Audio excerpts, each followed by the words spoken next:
We rise, we build, we shine.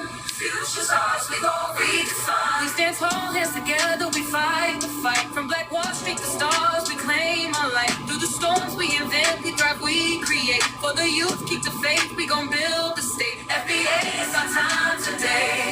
Keep the faith, we gon' pave the way. Started with the dreamers, the thinkers, the builders. Frederick Douglass minds, lifting us. Frederick Douglass minds, lifting every pillar. Granville Woods laid the tracks, we advanced. Garrett Morgan with the lights gave the world a new chance. Sarah breathed love, showed the queens how to rise. Harlem Renaissance, we redefined the skies. Black Wall Street burned, but the legacy survives. Phoenix from the ashes, now we soar and thrive. Oh, we rise. Let the ancestors guide our stride. We stand tall, hands together, we fight to fight. From Black Wall Street to stars, we claim our light. Through the storms we invent, we I might not be on long, family, but I want to tap in with y'all today because I wasn't able to tap in this morning. So let me tap in tonight with the family, see what everybody's doing. Fire in your eyes, you the seeds of the struggle, see the world through the lies. Katherine Johnson did the math to reach the moon.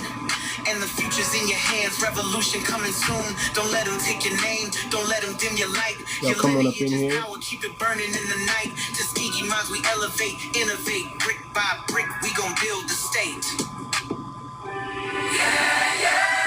Keep the fight alive, keep the dream alive. We stand tall, hands together, we fight the fight. From Black Wall Street to stars, we claim our light. Through the storms we invent, we thrive, we create. For the youth, keep the faith, we gon' build the state. FBA is our time today.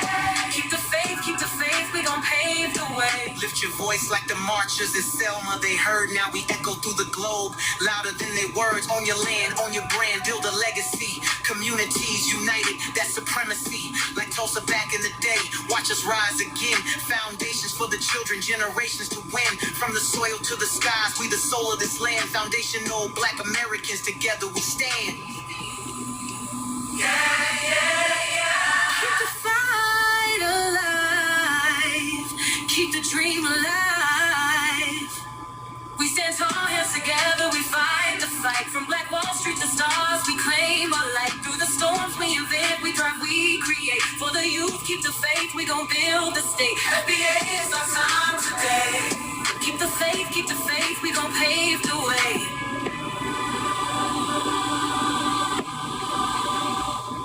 We rise, we build, we shine. Future's ours, we gon' redefine. Keep the faith, we gon' pave the way.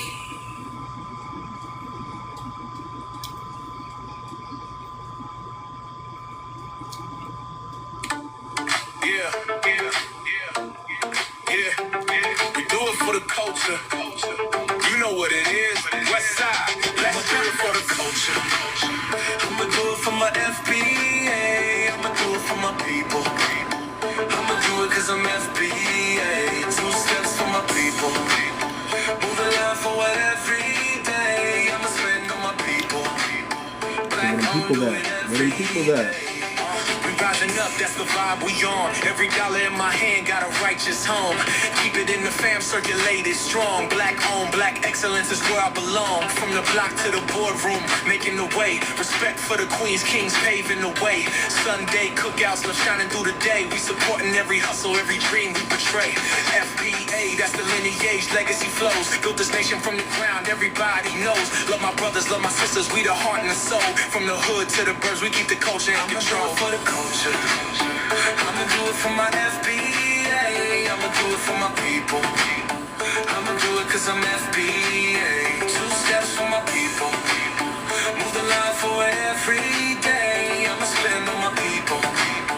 Black owned, do it every day. Hands up for the neighborhoods we love so much. Building up the block, every hand's a touch. Now come on up in here, hit that like button. We're about to get started here. I'm not going to be on too long, but I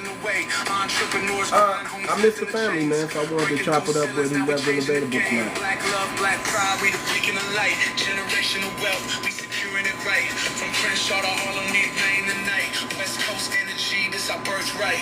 I'ma do it for the culture. I'ma do it for I'm FBA. I'ma do it for my people. I'ma do it cause I'm FBA. 2 steps for my people. FBA, I'ma do it for my people. I'ma do it cause I'm FBA. 2 steps for my people. Who love for every day. I'ma spend on my people. Black on do it Every day. Keep the money in the circle, watch the family grow. Watch the family grow. Hustle to the sea. Y'all come vibe with me today, family. Let the seeds we sow flourish under black power. That's how I know I'm late, but people stay solid like pyramids do. Every step's for the future and the past stays true. Respect the grind, every legend that paved the I wanted to tap in. Hey, babe. Invest in each other, keep the love in rotation. Celebrate the culture, elevate the foundation. Every move that we make's a unification. Black love, black strength, it's a celebration. I'ma do it for the culture. I'ma do it for my FBA. I'ma do it for my people. I'ma do it cause I'm FBA. 2 steps for my people. Move the life over every day. I'ma spend on my people. Black on do it every day. there ain't nobody available tonight, huh? Alright. Well, I'm out here. I'm here. I'm here, family. For 1, for 2, for 3, for 10. I'm here. Hey, I didn't come on this morning, man. I had some things I had to do. Every once in a while I get tired, so I take some break. Matter of fact, I took a nap today, man. I was so tired, I just dozed off. But I'm up. I just want to reach out and try to, just let's dream a little bit, family. Who wants to dream today? Who wants to dream of what's possible? Let's talk about solutions. Let's talk about solutions. Let's dream a little bit.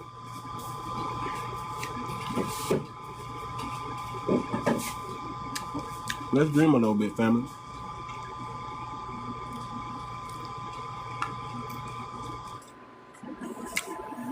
What if we could start that business? What if you could start that business that you've always wanted to start? What if you started a business and you actually have support from your people? What if you knew you couldn't fail? What if you knew you had the backing of your community to make sure you don't fail? Let's dream a little bit. Let's dream. Let's do a I Have a Dream 2.0. What if you could start that business and you know that your people are going to hold you up when you start that business? What if you started that project? You started that community-based project and it wasn't just you pushing the line, but you had 100 other people with the same mentality, with the same passion and drive that you had, pushing for something to uplift your community. Whatever it may be. Maybe you're trying to buy back the block. Let's just dream a little bit, man. What would happen if YT people just left us alone and allowed us to build? What would you build? What would you do if you had no obstacles in your way? What would that look like? What would that look like? Let's say we got reparations. Let's say we stood on business and we got reparations. What are we doing with it?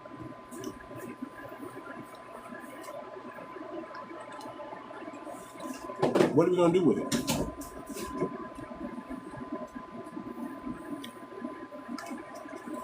What are we gonna build with it? How are we going to empower ourselves? That's what I want to know. If all of a sudden somebody could wave a magic wand and YT man finally came to his senses and said, you know what, I'm gonna make right on slavery, on reclassification, on redlining, on racism. I'm gonna make right. What could we build and what could we do?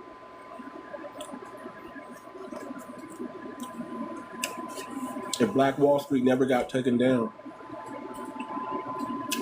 and we were allowed to build generational wealth, what would that look like today? Can you even envision that?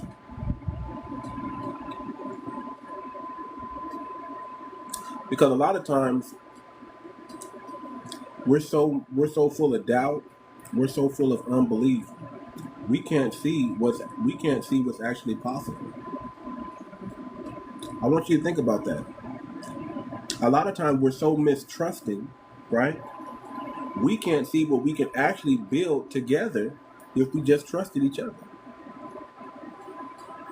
I want you to really, really, really contemplate that, family. I want to dream big today. I want to dream. I don't want there to be any limits on what we can dream right now. I want us to really, really sell ourselves the dream. Because I come on here, day in and day out, and what I try to do is I try to sell you on something that could be possible. I try to tell you what would it look like if we had our own FBA ecosystem? What would our own ecosystem look like? But I want you to sell yourself today. I want you to dream big today, and I want you to sell yourself the dream. What's possible? What could we actually do? Y'all think I'm playing when I talk about building these flying islands in the sky. These floating islands in the sky. Y'all think I'm playing, but I'm serious. We could build that. It's totally possible. Why can't we? If we come together as a community, as a people, and we call a shot, why isn't anything possible to us? We're already pushing back and getting some of the things that we want, some of the things that we need. We've already said we're not going below this certain standard, right? We're going to keep pushing the line. We're going to hold this. We already made up in our mind we're not going back to slavery. We're not going back to Jim Crow. We're not gonna go back to living in, dire distress situations. Now we got some housing problems, we got some housing situations, we got some ghettos, if you want to call them that. But our ghettos, for the most part, is nothing compared to what other people have to deal with in other countries. We're still a first world country, right? At the end of the day. So I want to know what's your dream? How are you dreaming? Are you selling yourself the dream?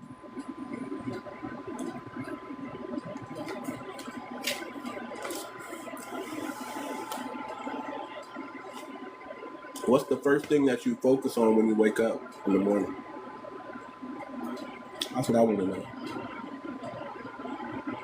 Are you selling yourself the dream? Are you selling yourself doubt, fear, worry, confusion, stress? What dream are you selling yourself? Are you selling yourself on the idea that all things is possible? Are you selling yourself on the idea that, hey man, the code, all we gotta do is get on code and we can make some things happen? Are you selling yourself on the idea that, hey man, we're gonna, I can see us building the black community? I think my boy railed in the telegram. But yeah, what are you selling yourself in the morning? Are you even selling yourself? See, my belief and y'all belief, might not be the same. Your belief might be higher than my belief. But I want to know, what are you selling yourself? And y'all gotta excuse me. I know I'm smacking and eating. I probably shouldn't be doing that on live. So forgive me. Just bear with me. But what are you selling yourself, man? That's what I want to know. Are you selling yourself the dream? Let's get the likes up. Let's get the likes up. That's gonna help people come in the live. If we get the likes up, we'll get more people in the live. So let's get the likes up, please. Please get them likes up. All right. But yeah, I just want to know what is your dream? Are you selling yourself the dream in the morning? Are you selling yourself the dream at night? Or are you selling yourself it ain't never gonna happen. We ain't never gonna get on code. We're not never gonna be no better than what we are today. We continue to think like that. That's what we're gonna attract, and that's all we're gonna see. It's not difficult. It's not difficult to find problems. It's not you can always find a problem, but can you find a solution? And can you believe in something that may seem impossible until it becomes a reality? Can you bring something from the spiritual realm into the natural realm? Do you understand what it takes to manifest? We all go to church and they tell you all you gotta do is pray to God and it's gonna manifest. All you gotta do is do this and it's gonna manifest, right? But do you really know what it takes to bring something from the unnatural to the natural, from the spiritual realm? Do you know how to bring things into fruition that you can't see?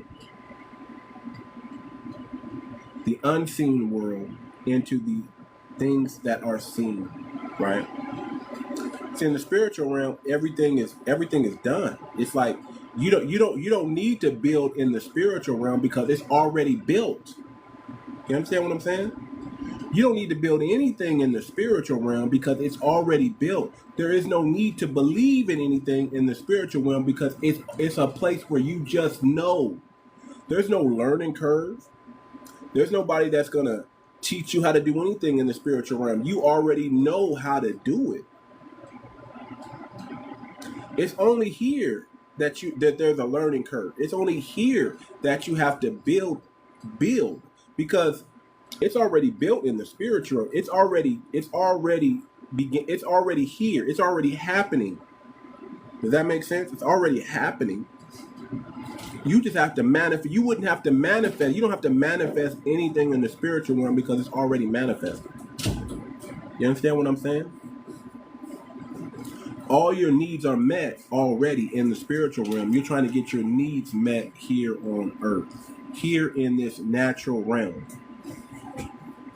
So how do you expect to do it, man? How are you selling yourself the dream so it can be possible? Hey, can I get something to drink?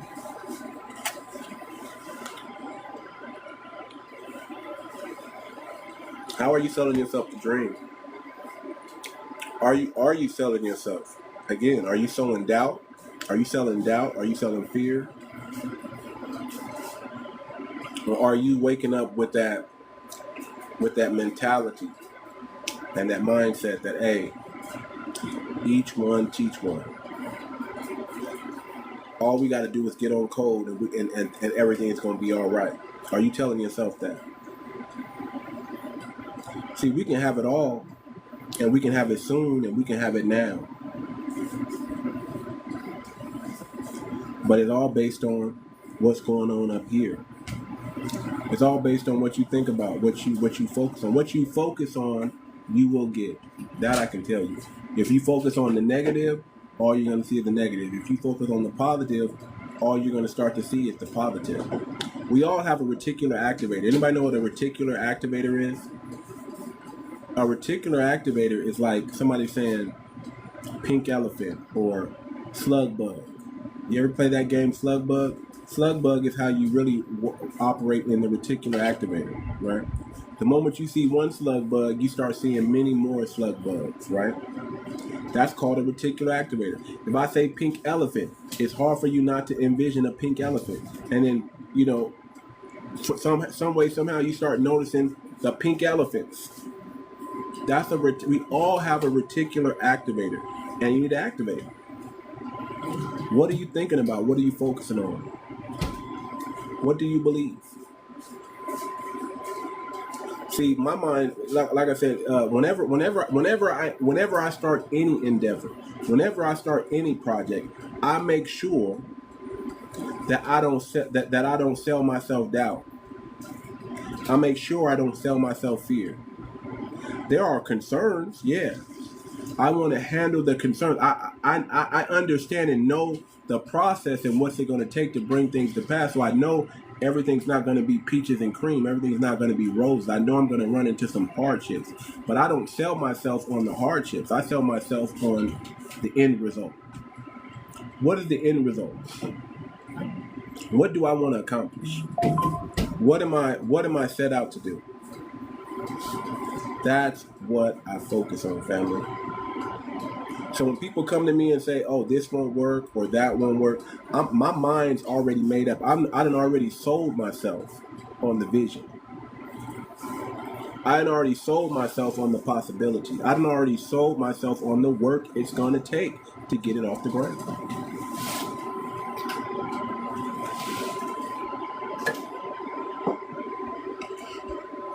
Already.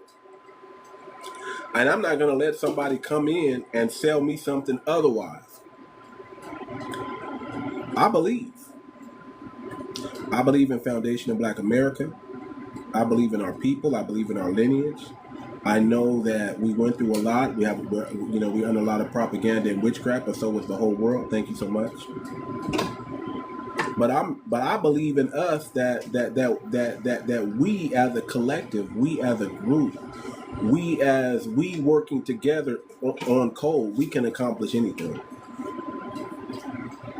And I know there's some of us that may not have that belief. So I'm saying, listen, adopt my belief. I'm here to give you everything I got.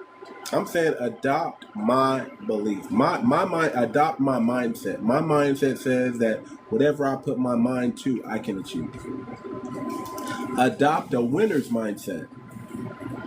If you're used to winning, you don't really see failure like that. And you don't really see yourself failing. You see yourself going through the process of what it takes to get a W, to get a win. See, you should never be afraid of the process. The process is more important than even the end result, because the process, once you figure out the process, you know how to duplicate results. Once you figure out the recipe, you know how to make the same cake over and over and over and over and over and over and over again. So when I see challenges, I get excited. Because now, the ancestors and the Most High get an opportunity to prove that what they put in me is legit. When I see obstacles, I don't get scared. When the going gets tough, I get tough. I don't run. A challenge doesn't make me flee. I'm not gonna flee like some of my tether friends might do. Right? Just because I'm having a hard situation, it doesn't mean it's always gonna be there. I have the mindset that says, you know what? Whatever I put my mind to, whatever I see in here, I'm gonna manifest it here. That's my mindset. I don't know if I want to get personal, but I'm in a wheelchair, family. I've been in a wheelchair since 2002, and nobody, even today, still can't tell me that I'm not gonna walk again. Nobody can tell me otherwise, family.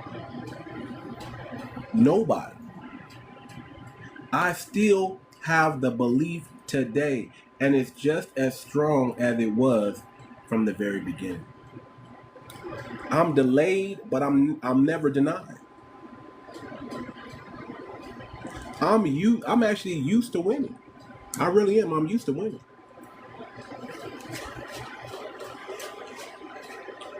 I turn my L's into W's. That's what I do.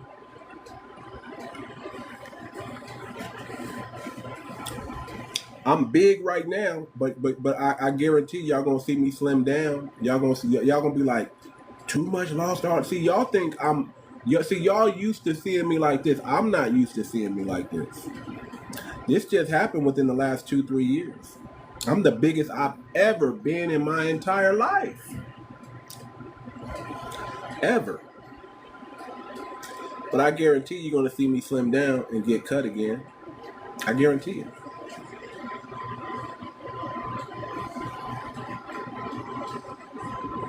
So I don't let unbelief and doubt creep in. I just believe. I'm just crazy enough, confident enough, competent enough to know that this is just the beginning. This is not the end. How I start is not how I'm going to finish. I believe. I have a dream. I am a dreamer, and I'm going to continue to dream because I know that my dreams usually become a reality. What's your dream? What are you dreaming about? Listen, family, if you're going to bed at night and you don't have dreams, something's off. You should every night that you touch your pillow, you should be in some faraway land, learning something, building something, gaining insight, gaining intuition, even while you sleep. If you're not dreaming, and all you're seeing is darkness when you go to sleep, and then you wake up, and you have no insight on anything that there's nothing relative that you can bring from the dream world into your reality. Something's wrong. Something's wrong. Something's off. You're not in tune and you're not in frequency. Because dreams, let me tell you something. Let me tell you what dreams can do. Dreams can alter your reality. Did you know that? Dreams can alter your reality here. See, have you had a dream and then realized you were dreaming and then started to control your dream? Then started to change and manipulate the environment in your dream because you realize you're dreaming. And in the dream world, all things are possible. You ever just start dreaming and said, you know what, I feel like flying today, in your dream.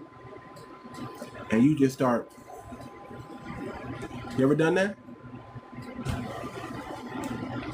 If you haven't, why not? It's a dream. All things are possible in your dreams. Your dreams often shape your reality. What are you dreaming about? What is your dream? What is your heart's desire? Do you know how to connect with that on a spiritual level and then bring it into the natural? What's your heart's desire? See, family, I just want you to understand that, listen, we got to start dreaming again. And we got to start selling the dream to ourselves. That's my message, man. I could end the live right there. You got to learn how to sell the dream to yourself. Don't always wait for somebody like me to sell you a dream. Or to sell the dream. Don't wait for somebody like Martin Luther King to sell you a dream, because that's what he was doing. When he said, I have a dream, he was inspiring. Anytime something inspires you, then they did what they were supposed to do. The effect they were looking for is that's the We're looking, when you tell somebody a dream, your dream should inspire someone else to also dream. Let's get them likes up, family.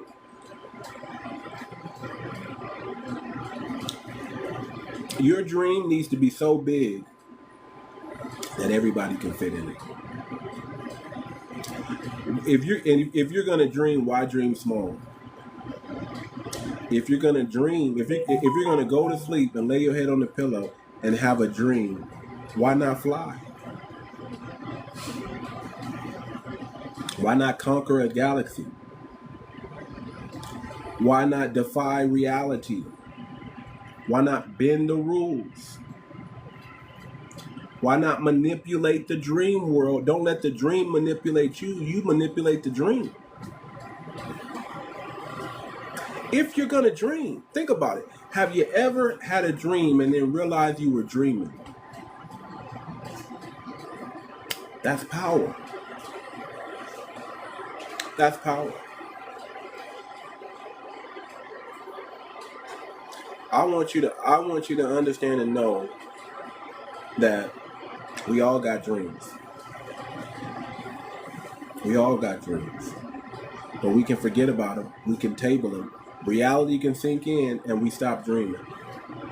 Work becomes work. It becomes the minutia of the day, of the time, of the year.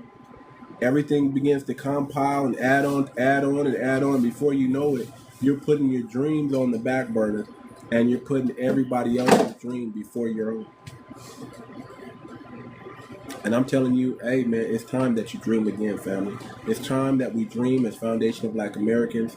It's time that we have, and I'm telling you, hey man, it's time that you dream again, family. It's time that we dream as foundational Black Americans. It's time that we have, that we're close to becoming a reality. But it's a noble dream. I'm saying if we're going to make people judge us by the content of our character and not by the color of our skin, we all got to have a dream. Because see, it's one thing to dream something and let it stay a dream, but it's another thing to take a dream and then make it a reality. See, we have to make this world. We have to mold this world. We have to stand on business to get things done in this world. We have to take what we know up here and start applying it in the real world and start manipulating and making changes the way we want it.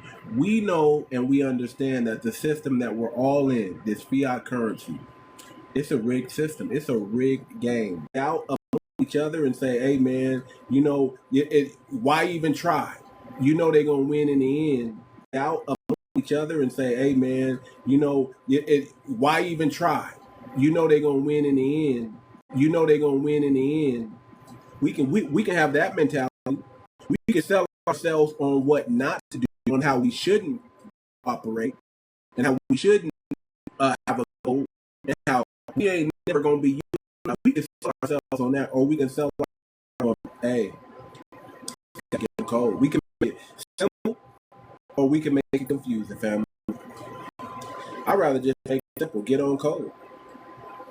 Easier said than done. Simple ain't always easy. And easy ain't always simple.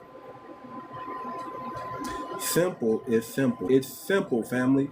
We just need to get on code. That's how simple it is. It's not a difficult thing. It's not an easy thing. It's a disciplined thing. It's simple. Just become more disciplined and get on code. Stop operating in your emotions and start moving in the logic realm. Start utilizing your logic. Start building your belief. Start building your how do you build confidence, family? The more competent you are, the more confident you become. See, you're never going to get to the you're never going to get to the form of, you're never going to get to supreme confidence. Are you confident in something that's not really tangible, that really can't be proven? that's really more based in ego and arrogance than grounded in truth and true effort and skill? Or are you bringing something to the table that's so valuable that other people want and desire? So you're confident that you're bringing something value. You know the value that you're bringing, so you're confident, and it shows how confident you are.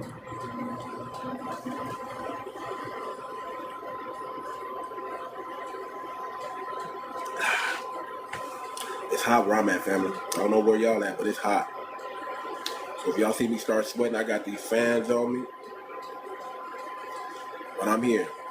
Shout out to Dose of Joe. Yeah, man. We dream selling today. I want y'all to dream, man. I want y'all to dream. I want y'all to dream big. I don't want y'all to dream small. It doesn't do you any good to dream small. And I'm not saying dream unrealistic. You should have a little bit of unrealistic dreaming, but I'm not saying dream unrealistic. I'm saying dream, family. Dream about what you know is possible. It's time we start selling ourselves the dream. What are you doing every morning to sell yourself the dream? It's time we all start dreaming again. I have a dream. You have a dream. We have a dream. What is that dream?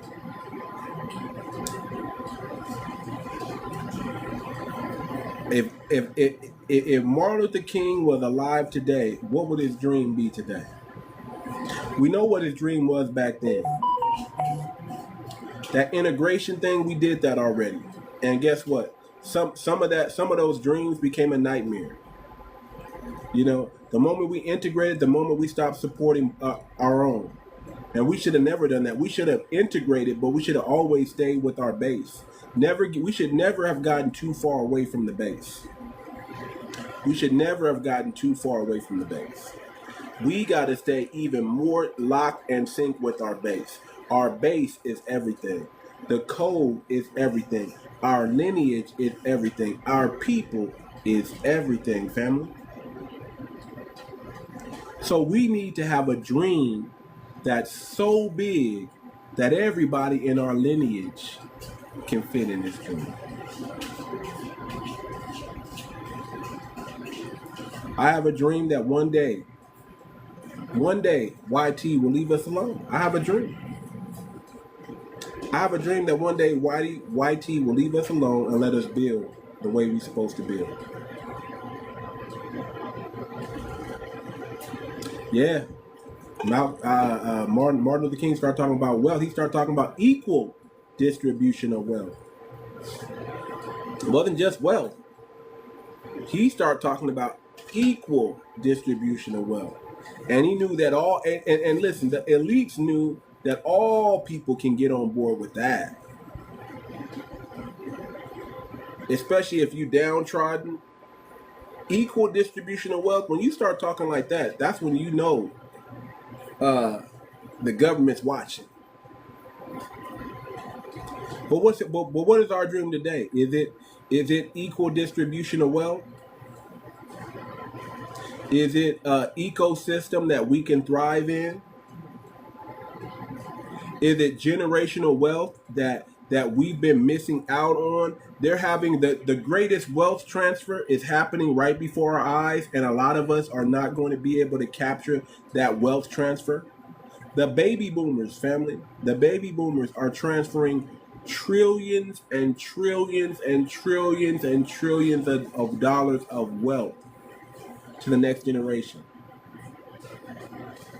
Are you going to be a part of that wealth transfer? Are you going to get some of that?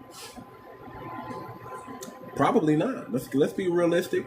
I'm not here to burst anybody's bubble or say what you can't do or can't have. But some of y'all, let's be real. A lot of, especially if you're from a foundational Black American family, unless you're part of Jack and Jill, there's no inheritance of money that's coming down. There's no strategic alliance coming our way. We have to build that. We have to make that. We have to do that now. We have to make the sacrifices now so our children can get that wealth transfer that we missed out on. You understand? That's what I'm saying. What is your dream? What is your dream?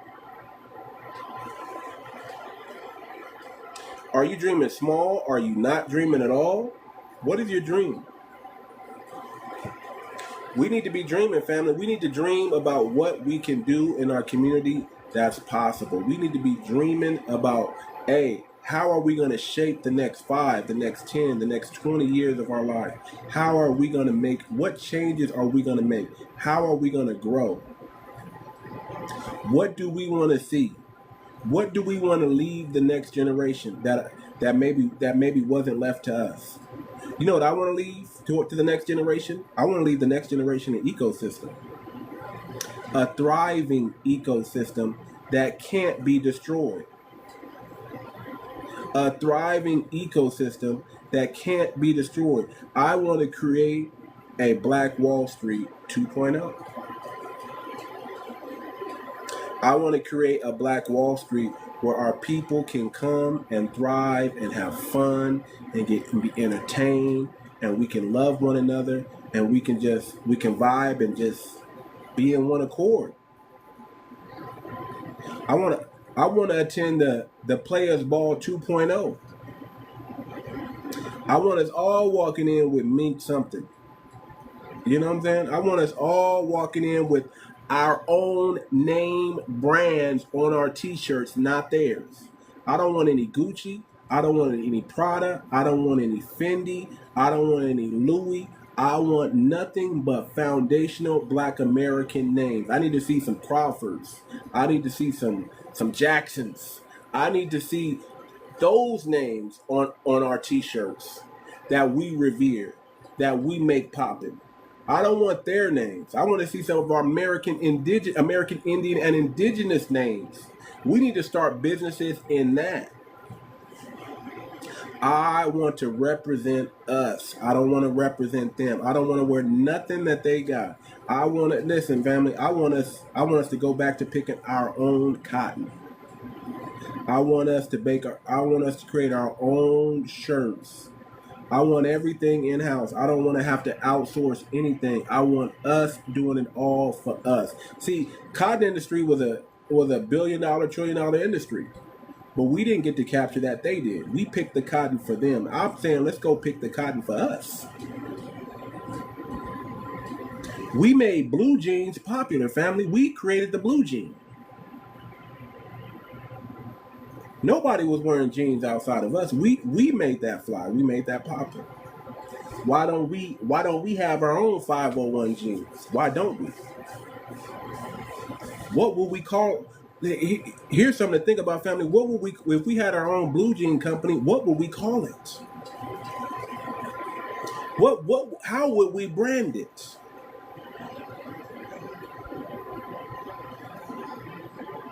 I don't want nothing made by nobody. I want it all made by us, for us. That's what I want. That's my dream. I have a dream that one day we will own our own businesses and not depend on anyone else's business. That we will support our own businesses. That we will create our own millionaires. That we will support our people and they will prosper. That's my dream. My dream is that we create a Black Wall Street 2.0, that we have a flourishing ecosystem that we can depend on, that's transparent, that we can trust, that we know that it's going to be square business. Everything is going to be what it is. What you see is what you get. I want to bring back the real McCoy. I want other communities shopping with us and spending with us because they know we got the real McCoy. You understand? That's my dream. I have a dream that we will make and produce the best products in the world. That other communities, not just our own, we got to support it, but that other communities will want to go out their way to spend. Just like we go out our way to spend on their Gucci, their Prada, their Ralph Lauren.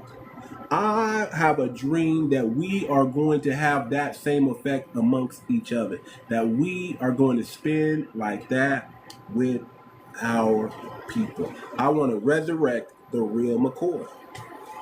I want to resurrect it. I want people to say, man, that product is cheap, but these people over here got the real deal. These people over here got the real deal. That's what I want. That's what I want, family. I want us to create again. I want us to build again. And I want us to create with in a 2.0 fashion. And I want us to build in a 2.0 fashion. No, he didn't. Dr. King, he believed in Black Americans. He fought for Black Americans. Don't try to Pan-Africanize us again, man. We're off that.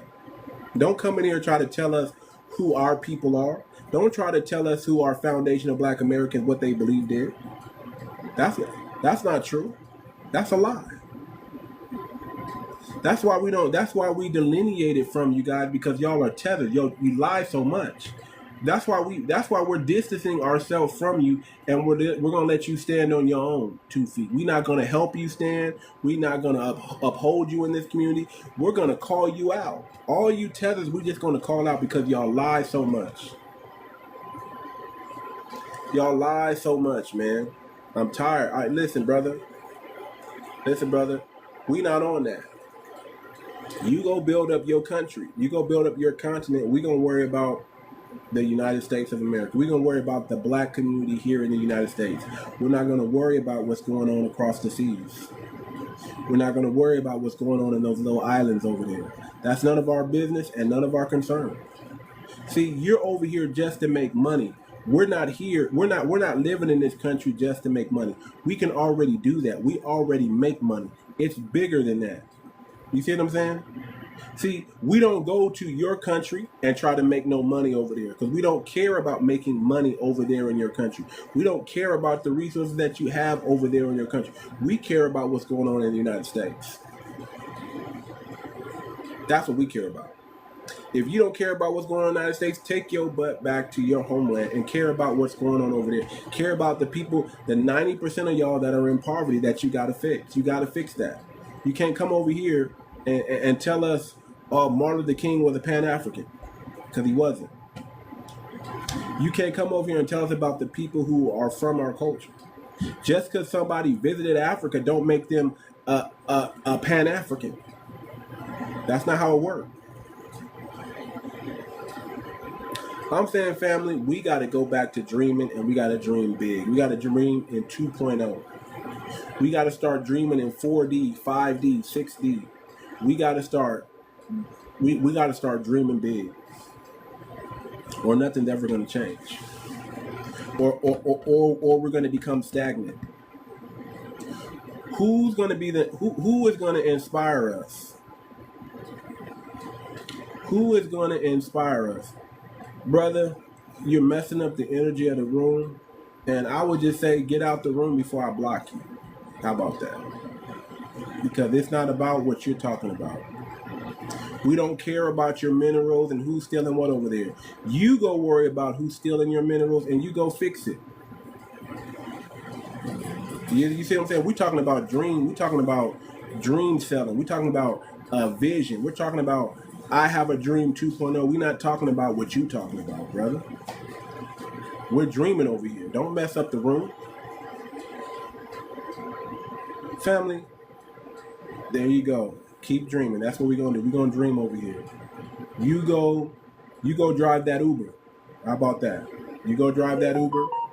You go hop in your taxi.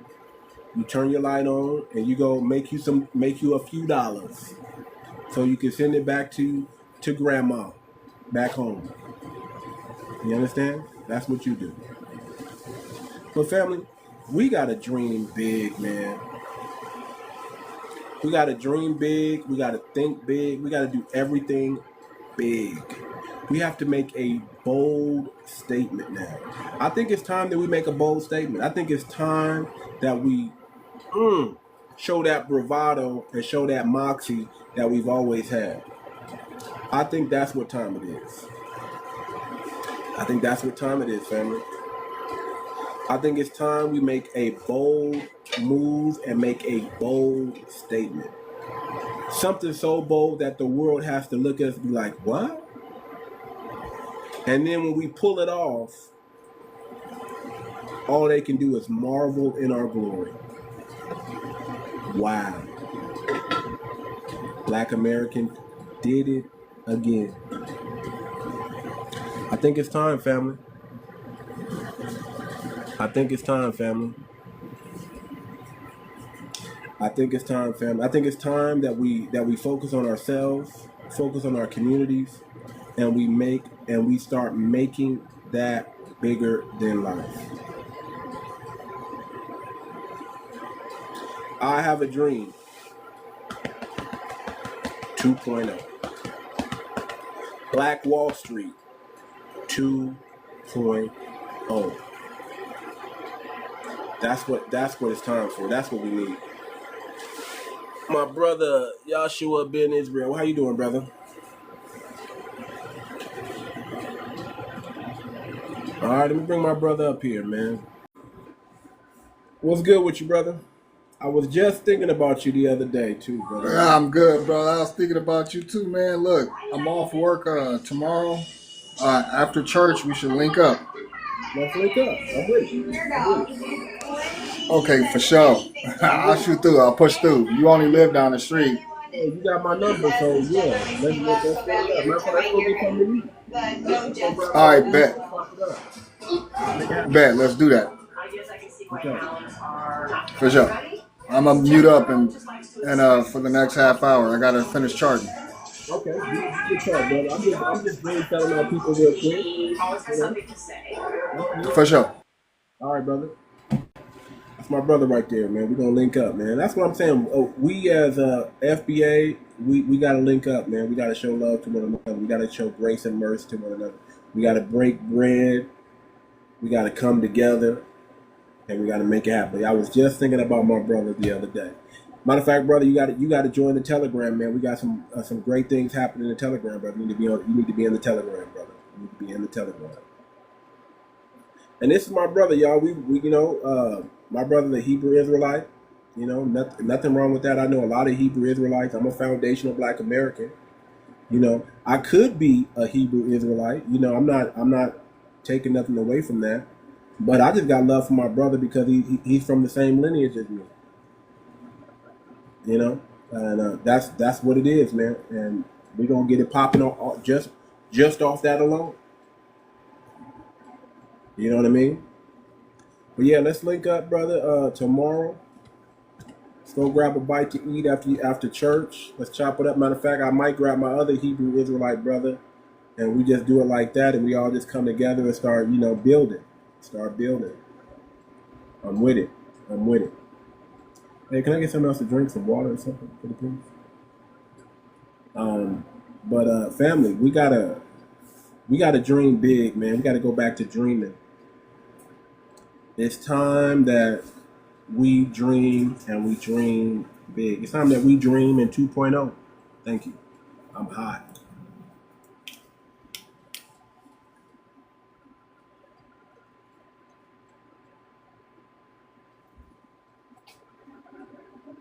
Gotta have something cold. Jesus Christ. Ooh, that's good. But yeah, man, we got a dream, man. What is your dream? And what are you doing to bring your vision or your dream to pass? That's what it's about, family. What are you doing to bring your dream or your vision to pass? Is your dream big enough that the whole lineage can fit in it? How about that? If your dream ain't that big, it ain't big enough. I'm going to tell you like that. If your dream ain't that big, it ain't big enough. You need to get yourself a dream that may seem so impossible that it would take all 50 million of us to make it come to pass. That's the kind of dreams I like. I want to bring forth dreams like that to the table. That it takes, that you know that you couldn't do it by yourself, and it's going to take all of us to accomplish this. Those are the kind of dreams I like to entertain. Those are the kind of dreams that that I think are worthy. See, when Martin Luther King said, "I have a dream," I don't think he doubted it. I don't think he didn't think it wasn't possible or it wasn't going to happen.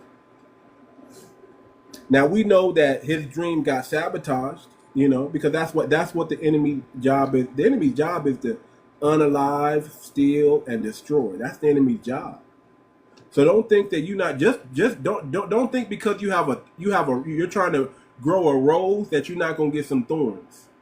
Don't think because you're trying to create a beautiful garden that you're not gonna have infiltrators of that garden.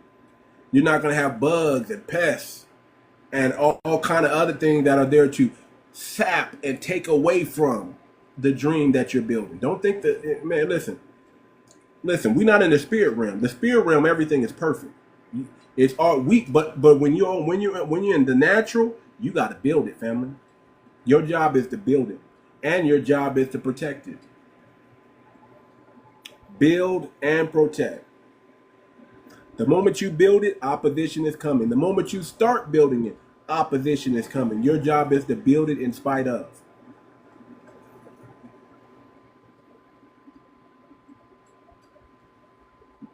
That's your job.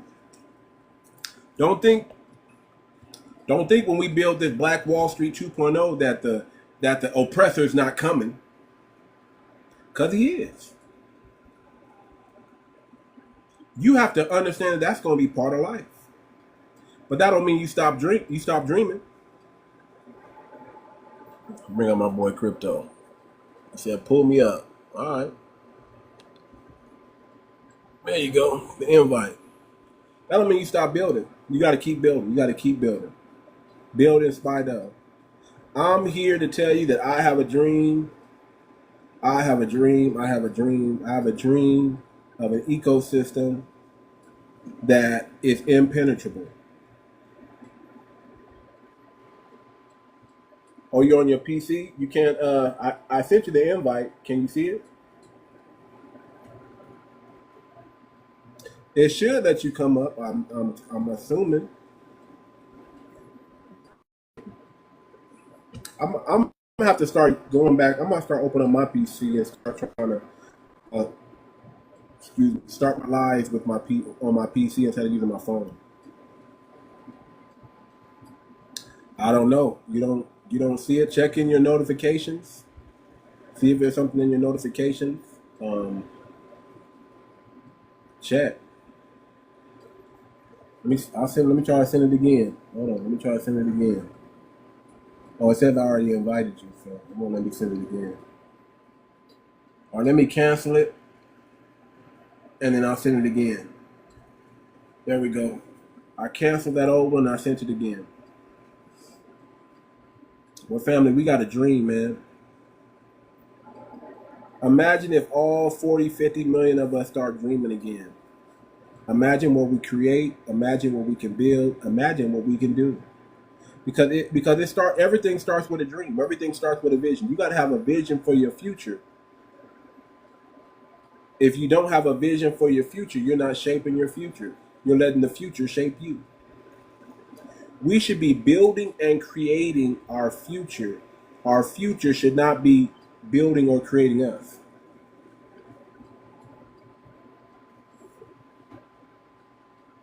You understand?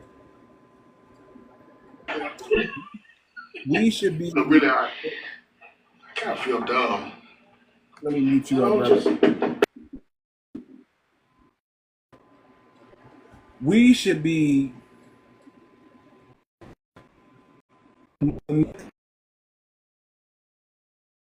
shaping, restructuring what we want, the world to the way we want it. It should not be the other way around. The way around.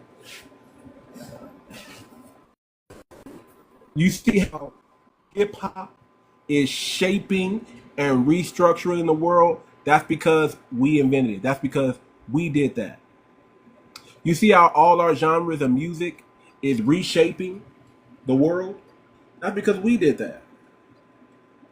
You see how our influence and our culture is the more dominant culture out of everybody? Listen, if you come from another country, right, and you bring your children over here to this country, our culture is going to dominate your culture.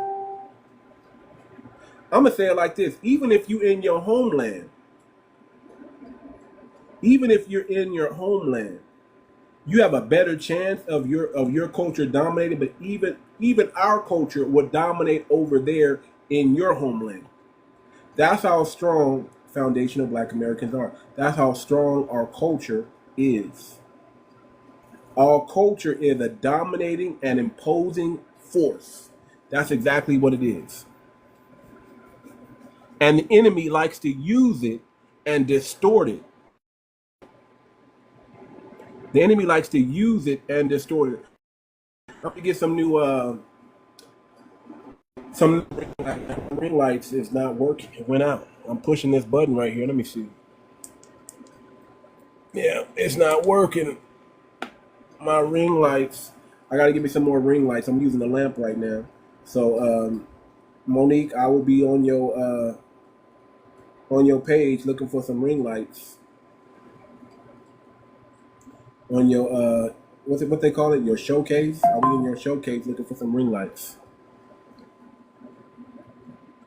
Okay, let me bring up. We got Mo, and we got Crypto. Let me bring y'all up, man. Let's chop it up, man. I'm trying to dream cell with y'all today, man. I'm trying to awaken y'all. You on your phone or you on your PC, Crypto? I'm on my if you could hear me, I'm on my phone now. Okay, yeah, I can hear you. I can't fix my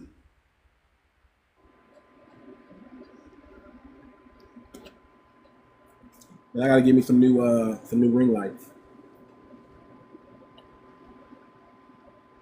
There you go. What up, Mo? Yeah, I don't know why I couldn't get it to work on my computer. I'm here. I'm listening, and I'm just here listening. Okay. What you think about it? What you think about I Have a Dream 2.0? What do you think about we need to dream again? Do you feel like we're not dreaming enough? We're not really trying to be focused on anything that's greater than we are, or we just too much focus on the day to day? So my question is, are you talking about dream as far as what a person wants for themselves and aspirations, and are you actually talking about when we go to sleep and we're dreaming? I look at them both because I'm like, Okay. the moment I realize I'm dreaming, I start controlling and shaping my dream.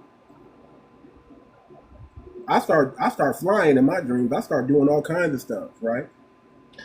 I I start know. building and manipulating that area into what I want it to be. The moment I realize I'm dreaming, I don't always realize I'm dreaming. But when I'm able to realize that I'm in a dream state, that's when I try to take over And and and control you and them. you control that dream, right? Mm-hmm.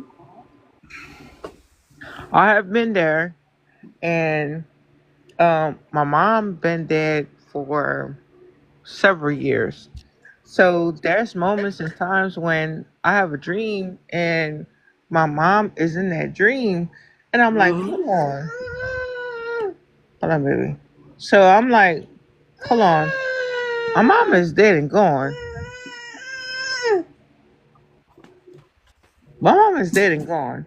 But isn't that your So chance to talk to it's her like a and where get that information that you need? At the time to talk to her, communicate with her, and get that information that you need so you can take it to the natural realm. If my ancestors show up in my dream, I'm so trying to chop so up some I'll say game. this. So before we even move forward and everything, my belief is this is what I believe. just because I say this and I believe that, not everybody believe it, and that's cool and that's fine. We could all agree to disagree, and it is what it is. At the end of the day, agree to disagree. I believe that my mom is dead and gone. I don't believe in um people that passed away and died speaking and coming and sharing a word, and no, they're dead. They're in a holding place right now and they're waiting for judgment day, because judgment day is not. So when people die, this is what I believe, and this is my belief. When people die, they they died and they in a holding place, and they waiting for that one day when everyone on this earth will be judged. Everyone. And Okay, so what do you that's believe what I is believe. going on when you dream about past loved ones? What do you dream is going on? I'll entertain So that. I'm not here to what change my anything. I be having dreams about my mom and past loved ones and everything, and whenever I see when there's certain times when I recognize it and I'm like, hold on, I know this is a dream because I know my mom is dead. Hold on, I know this is a dream because this person I'm dreaming about is. So there's certain times, not all the time, when I'm aware of what's going on in the dream. So, do you believe that dreams can help you? Do you So believe that dreams can give you insight that could be useful in the natural realm? Do you believe that? hold on, can you say that? Hold on, let me. I also have some headphones because I can't really hear you, but I'm gonna Can put y'all hear me? my. Am I speaking loud enough? Am I too low? No, no, no. Yeah. That's my phone. That's not on you. That's on me. Can you please repeat that? I said, do you believe that dreams can give you insight, right? And can help you in some way, shape, or form in the natural realm? Do you believe that dreams can benefit you? Yes. Okay, then that's all that matters. But it's not dreams. Is if God want to speak to you to you through a dream or through someone else, or when God have a message for you, it's gonna come through a dream. It's gonna come through someone else's testimony. It'll come through when He want to reach you and talk to you directly. It's gonna come in different ways, unless you have and even when you do have a personal relationship with God, He's still gonna use others in different means and to So, communicate. so That's what my I believe. my thing is Sorry. this. I got you. I got you. I got you. I just don't want to take the steam out of what I'm talking about because I want I want you I want y'all to start dreaming again. That's the whole purpose. I want you to start dreaming. I want you to start having dreams of the future. I want you to start believing again in what you thought might not could have been possible, but start believing that it is possible. I want you to start shaping your future. I want you to start having conversations. See, I believe that the ancestors, even though they may be in a in the underworld or in another place, that I believe they still talk to me. Brother, this is I where believe they do. I believe they the do. No, message. you not, hold on. Nobody. And listen, I'm not here to change your belief. You believe what you want to believe, but I'm now stating what I believe. So please don't rain on my parade with your belief. You believe one way, but we're not monolithic here. I believe the ancestors and the Most High speak to me, and I believe in any way that I can take from or they can benefit me. I'm going to use it to that benefit. That's what I believe. If you don't believe that, fine. Don't worry about it. Don't change your belief. based on what I'm saying. But I believe that the ancestors still, I believe I can pray to the ancestors. I believe that I can pray to the Most High God and I can get answers. And I believe they will show me the way. I believe that I can learn from nature. I believe that nature is the best teacher because it will show you things. I believe that in the spirit realm, in the spirit realm, you don't have to believe because everything is done, everything is completed in the spiritual realm. The spiritual realm is a knowing realm. You don't have to learn. There's no learning curve. You just automatically know what you're supposed to know at that moment and at that time. And I believe that we can take things from the spirit realm and build them here up in the natural realm. That's what I believe. And I want the family to start dreaming again and start believing again and start building and shaping your future. That's what I want. I like that. If you ain't dreaming, you ain't really living. If you just think that things are always going to be the same and that nothing's going to change and everything's just going to be mundane and boring, what type of life is that? That's a life of acceptance. I don't want to accept. I want to build. I want to work hard and I want to build. Let me go back to my brother Crypto, man. What do you think about what I'm talking about today, brother? I'm talking about dreaming in a 2.0 state. Not dreaming linear, but dreaming in 3D. Man, I think dreaming, that's what we got to do. We always got to dream. We always got to set goals. We got to keep accomplishing, and we got to start looking for the next plotting for the next step.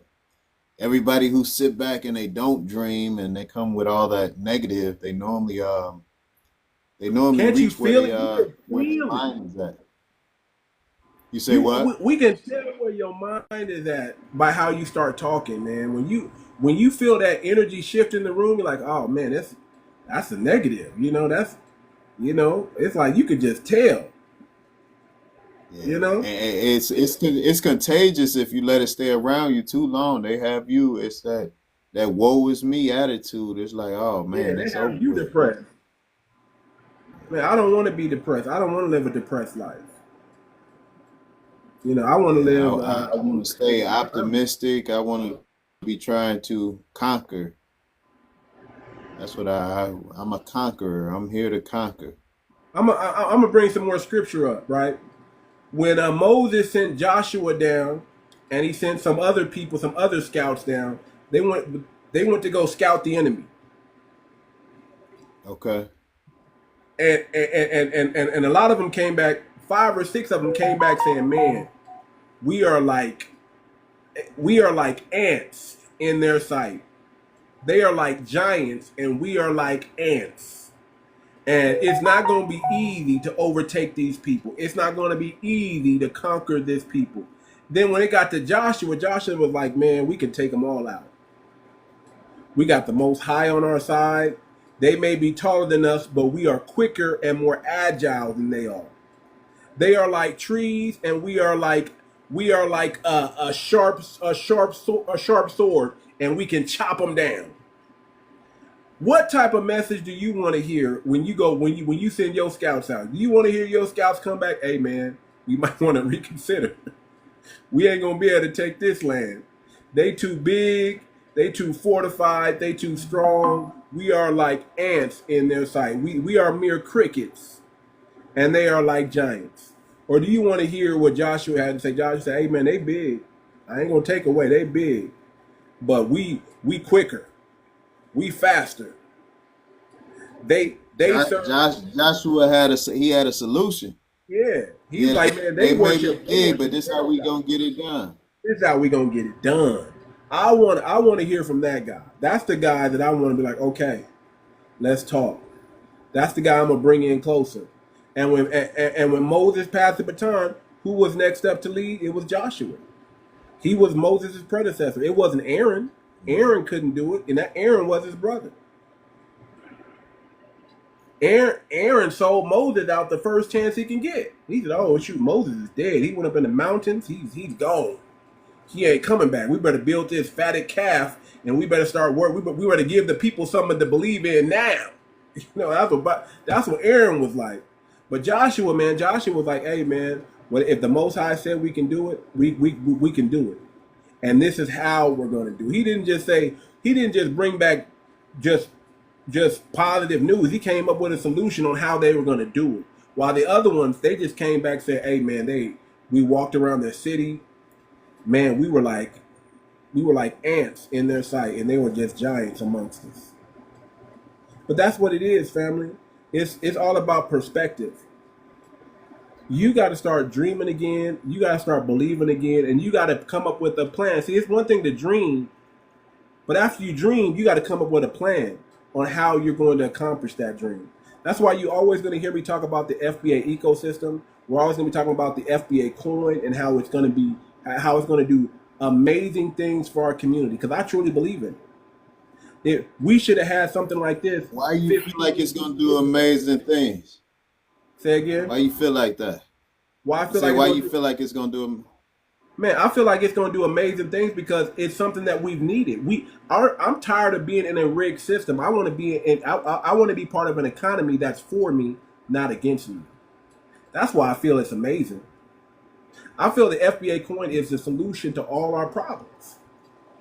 It's probably the biggest solution that we need to solve. We have to solve the money leaving our community problem. If we solve that problem, that's half the battle right there. You think that's what our people are ready for? I'll tell you like this. You better get ready. You better get ready for it because it's coming. It's coming, whether you want it to or not. Whether you believe in it or not. I think we accomplished that. I think we take off. We accomplished that. We take off. We take off. I'm ready to take off. I don't know about y'all, but I'm ready to take off. I want to take off. I'm tired of being stuck to the ground. I want to take off, family. I want to take off. And we need a launching board or a launching pad in order to do that. And I think the FBA coin is our launching pad. That's what I believe. What's up, Trisha? Trisha, you there? Did you mean to come up? I see the roses in the comments. Oh. You there, Trisha? Mm-mm. No?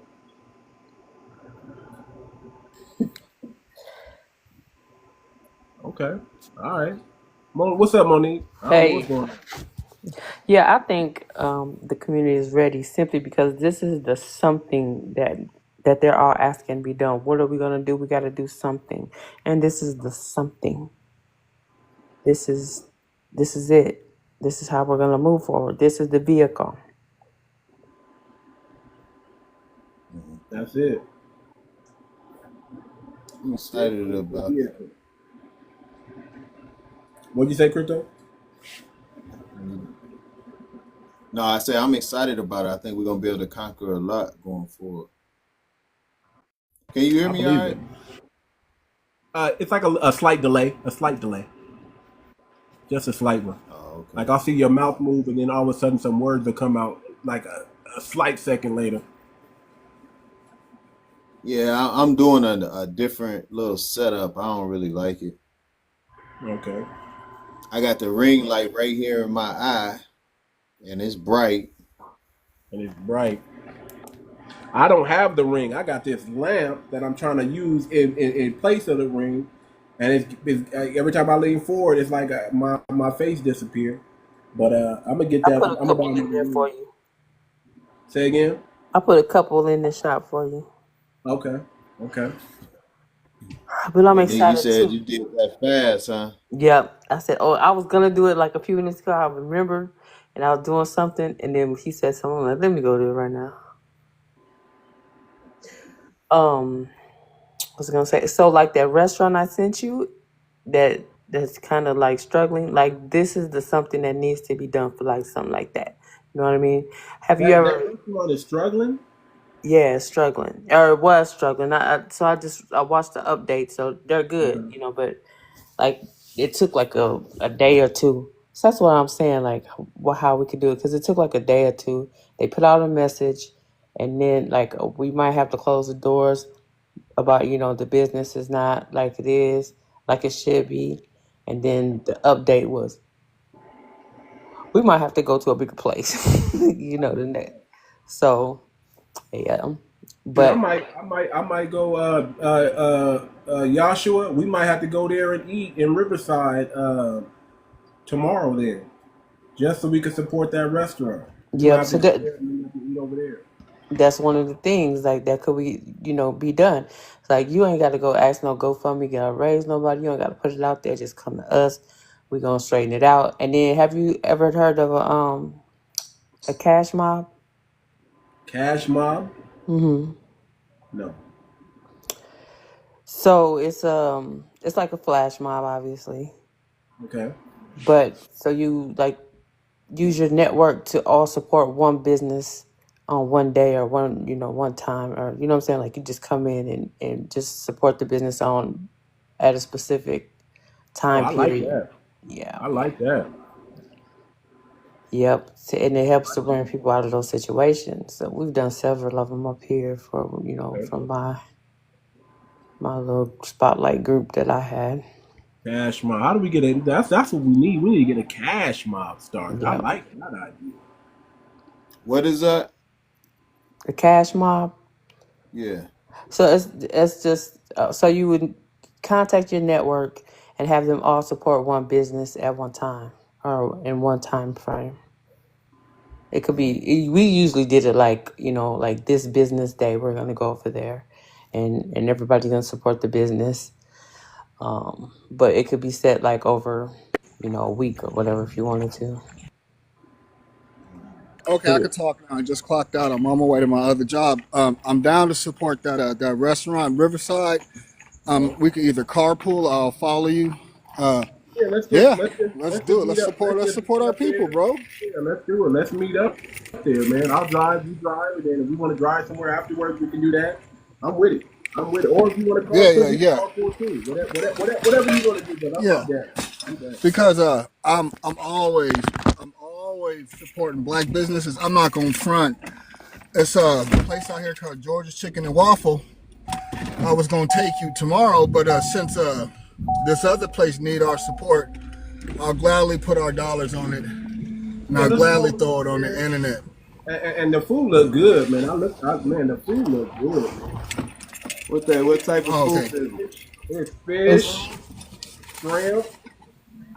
What else they got? Chicken. Yeah. It's all food. Bro. So y'all know I'm a trip. Y'all know I'm a trip, right? Y'all know I'm a trip. So I had to look at the menu, and I said, "Oh yeah, that's us because look, the macaroni and cheese and the potato salad was on the menu." Look. I just y'all don't take my black card from me. Y'all promise y'all won't when I say this, right? Oh, you don't eat potato salad? Nah, worse. I just We bought like a deep raisins fryer. in it. No. I just learned how to fry my first piece of chicken yesterday morning. What? That's all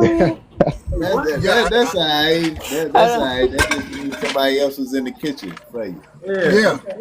Okay. Yeah, because I didn't know how to fry chicken, and I got tired of asking my sister, and my mom ain't here, rest in peace. And I got tired of talking to my aunts and cousins, so I was like, look, I made a few phone calls. They're like, this is how you do it. Congratulations. Well, you know what? Okay. Now that we admitting stuff and we putting that, I'm gonna put the same thing too. I can't cook, so I can't blame nobody. Hey, let's not expose each other yet. Let's not expose each other. But I probably can't cook like it's supposed to be cooked, like it's supposed to be. I can do a little bit of fixing, but I'm as you can tell, I'm an eater. That's my thing. I'll eat. And talk about everybody got a role. Hey, family, I have a question. And no, not to interrupt y'all's conversation or anything, but I really came on here because I was wondering if y'all could explain to me. I've just been on TikTok Live for like a week now, and I keep coming across this term, and I don't really understand it. Foundational black FBA. What is that? What is FBA? Can somebody Let explain it me, to me? okay, I'll tell you what it is, but let me ask my Okay. questions first. Okay? Let me ask my Yes, sir. questions No, first. feel free. Absolutely. Okay, where is your family from? My family, I was born in the Dominican Republic. Both of my parents are black, but I was born in the Dominican Republic. I'm an American citizen. Came here when I was 3.5. You're an American citizen, but both your parents are they Dominican? Dominican, and I was born in the Dominican Republic. Yes, sir. So your parents are Dominican and you were born in the Dominican Republic, right? Yes, sir. Okay. Okay. So the simplest terms I can make it for you, brother, is we are not immigrants in the United States. We are the That's only ones who are yeah. not immigrants in And the so United States. that's a foundational black Right. foundational black American. Is that what it is? Yes, foundational Black Yes. America. We are our Okay. own lineage. We've been here before there was a United States. We are indigenous to at least the United States. And some of us can trace our ancestry back even to the indigenous copper colored people that were here in the beginning. We have some Yeah. African ancestry. No one denies that. We have some indigenous ancestry. And we have some European ancestry. Now, it's not all of us with all three, but we are a mixture of those three. Some of us And can say, hey, we're indigenous. Some of us can yeah. say, okay, we're African and European, African and Indian. But it's two of those three Yeah. And you know the that makes reason that you a makes perfect, foundational Black American. and I actually really appreciate you explaining because it makes perfect sense to me, and I'll tell you why. Because you said you trace your roots can be traced to African descent, Everybody European has descent. African ancestry. We have we have No, no, some of of course. us who have African ancestry. Yeah. And I try to tell people that's the same situation in my country. It's indigenous descent. The native Taino Islanders already in that on that in this island. You know, the white colonists, the white Spaniard colonists instead of the white English colonists. You know, they spoke Spanish. They're still white people, but the white Spaniards colonists, and then the African slaves that were brought over here from West Africa. And so really it's the same thing. But you're right. I do understand, and I like this as a better definition because it makes more it makes much more sense because I agree. I don't Yeah, like because yeah. here's the problem. Here's the problem. Here's the Yes, problem. sir. Everybody comes over here and they're under this African American and Black banner. The moment they get here, y'all was never black until y'all got here. I see, Y'all and fine I'll being disagree with whatever that. y'all wanted to be. Y'all was fine being Yeah, whatever y'all wanted to be. But yeah, the moment y'all got here, y'all decided to say, hey, all of a sudden, and this just happened recently because yeah, a lot of times when y'all first came here, y'all made it clear that y'all wasn't us. I'm not black, I'm Dominican. I'm not black, I'm Haitian. I'm not black, yeah, I'm African. Y'all used to claim that and stand on business. All of a sudden, because black is popular now, yeah, because you know that word is just so powerful now. Now we got people coming over saying I'm Black American, I'm African American, and you've been diluting our culture and what we stand for and what we believe in. Some of y'all have even come over and said things like, "Hey man, we don't need no reparations." I'm like, we? Who? You're yeah. Jamaican. What are you talking No, about? We? let me clarify because I kind of understand like the ill sentiments when immigrants do that, especially when they're immigrants of like African descent or African themselves. But I will say I think sometimes we get defined by you know, some negative stereotypes and negative standards because the idea of being black isn't just it's not just inherent to like foundational black, Americans, right? So in my country, we speak Spanish, and so it's not black, soy negro, yo soy negro. It's just the word in Spanish, black in English, negro in Spanish. And so people have always had the concept of blackness in my country. I think a lot of the times when Caribbeans come to like, mainland America and they take that inherent, step against, what they want to that word black in English, I think it's because they are associating it with a foundational black identity rather than their cultural identity. And I think that's what the pushback is because I can tell you that I promise you, like I said, I came when I was 3.5 years old. My first language was Spanish. I was raised in the United States, so I'm a black kid, from a different country surrounded by other black people, you know, who were again foundational black. And I've always had to fight my identity. I've always had to tell people, hey, I'm black, but I speak Spanish. I'm not African. I never said that I could never say I was African American because I thought, you know, I would associate that more with being foundationally black. But I always try to explain to kids, my peers and stuff, like, hey, I'm black. I'm just not your, you know, I'm just not black from this country. I'm black from another country. And black is all over the world. Black is not singular. But I think oftentimes we associate the identity of being black with being a foundational black American because foundational black Americans had to root their cultural and ethnic identity in being black in the United States, because if not, you know, there was so much erasure of history when slaves first came in here, and then as you know, y'all were populating this country, so y'all had to find like a homogenous identity, and it kind of fell out of that label of being black because the only other labels there were, you know, stem from like derogatory things like I don't like the word Negro, I don't like the word color, and most of the time those things were derogatory, but the word black, you know, that's like an identity that could be taken pride in and could be associated with. And so I understand why that oftentimes in this country is just anonymous with foundational black Americans. But I think that's like the Caribbean African pushback from identifying as that, because I think a lot of them do recognize the ethnic and cultural differences. But I don't think it's Yeah, ever like an idea of like I'm not black. we're culturally different. Yeah, That's we're what culturally that's what it different. is. We don't have the same culture. We don't have the same ancestors. We don't have the same we don't have the same language. Like I mean, Jamaicans. Right, I mean, right, Jamaicans speak English quote right, unquote. But right. yeah, yeah.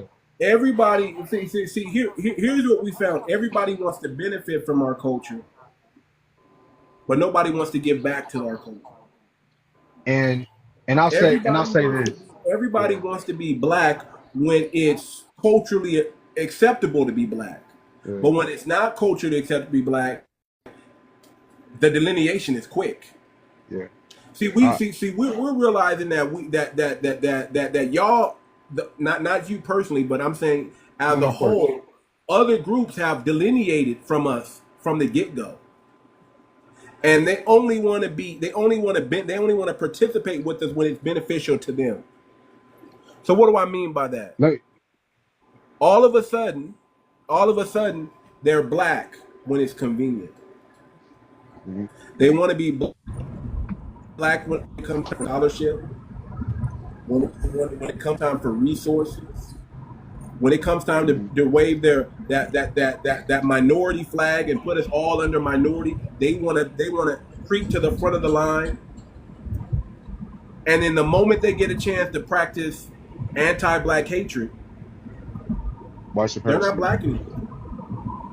The Can moment I they get a chance to let me practice say white this? supremacy against us, the people who Hey, fight I want against to, white I want supremacy, to,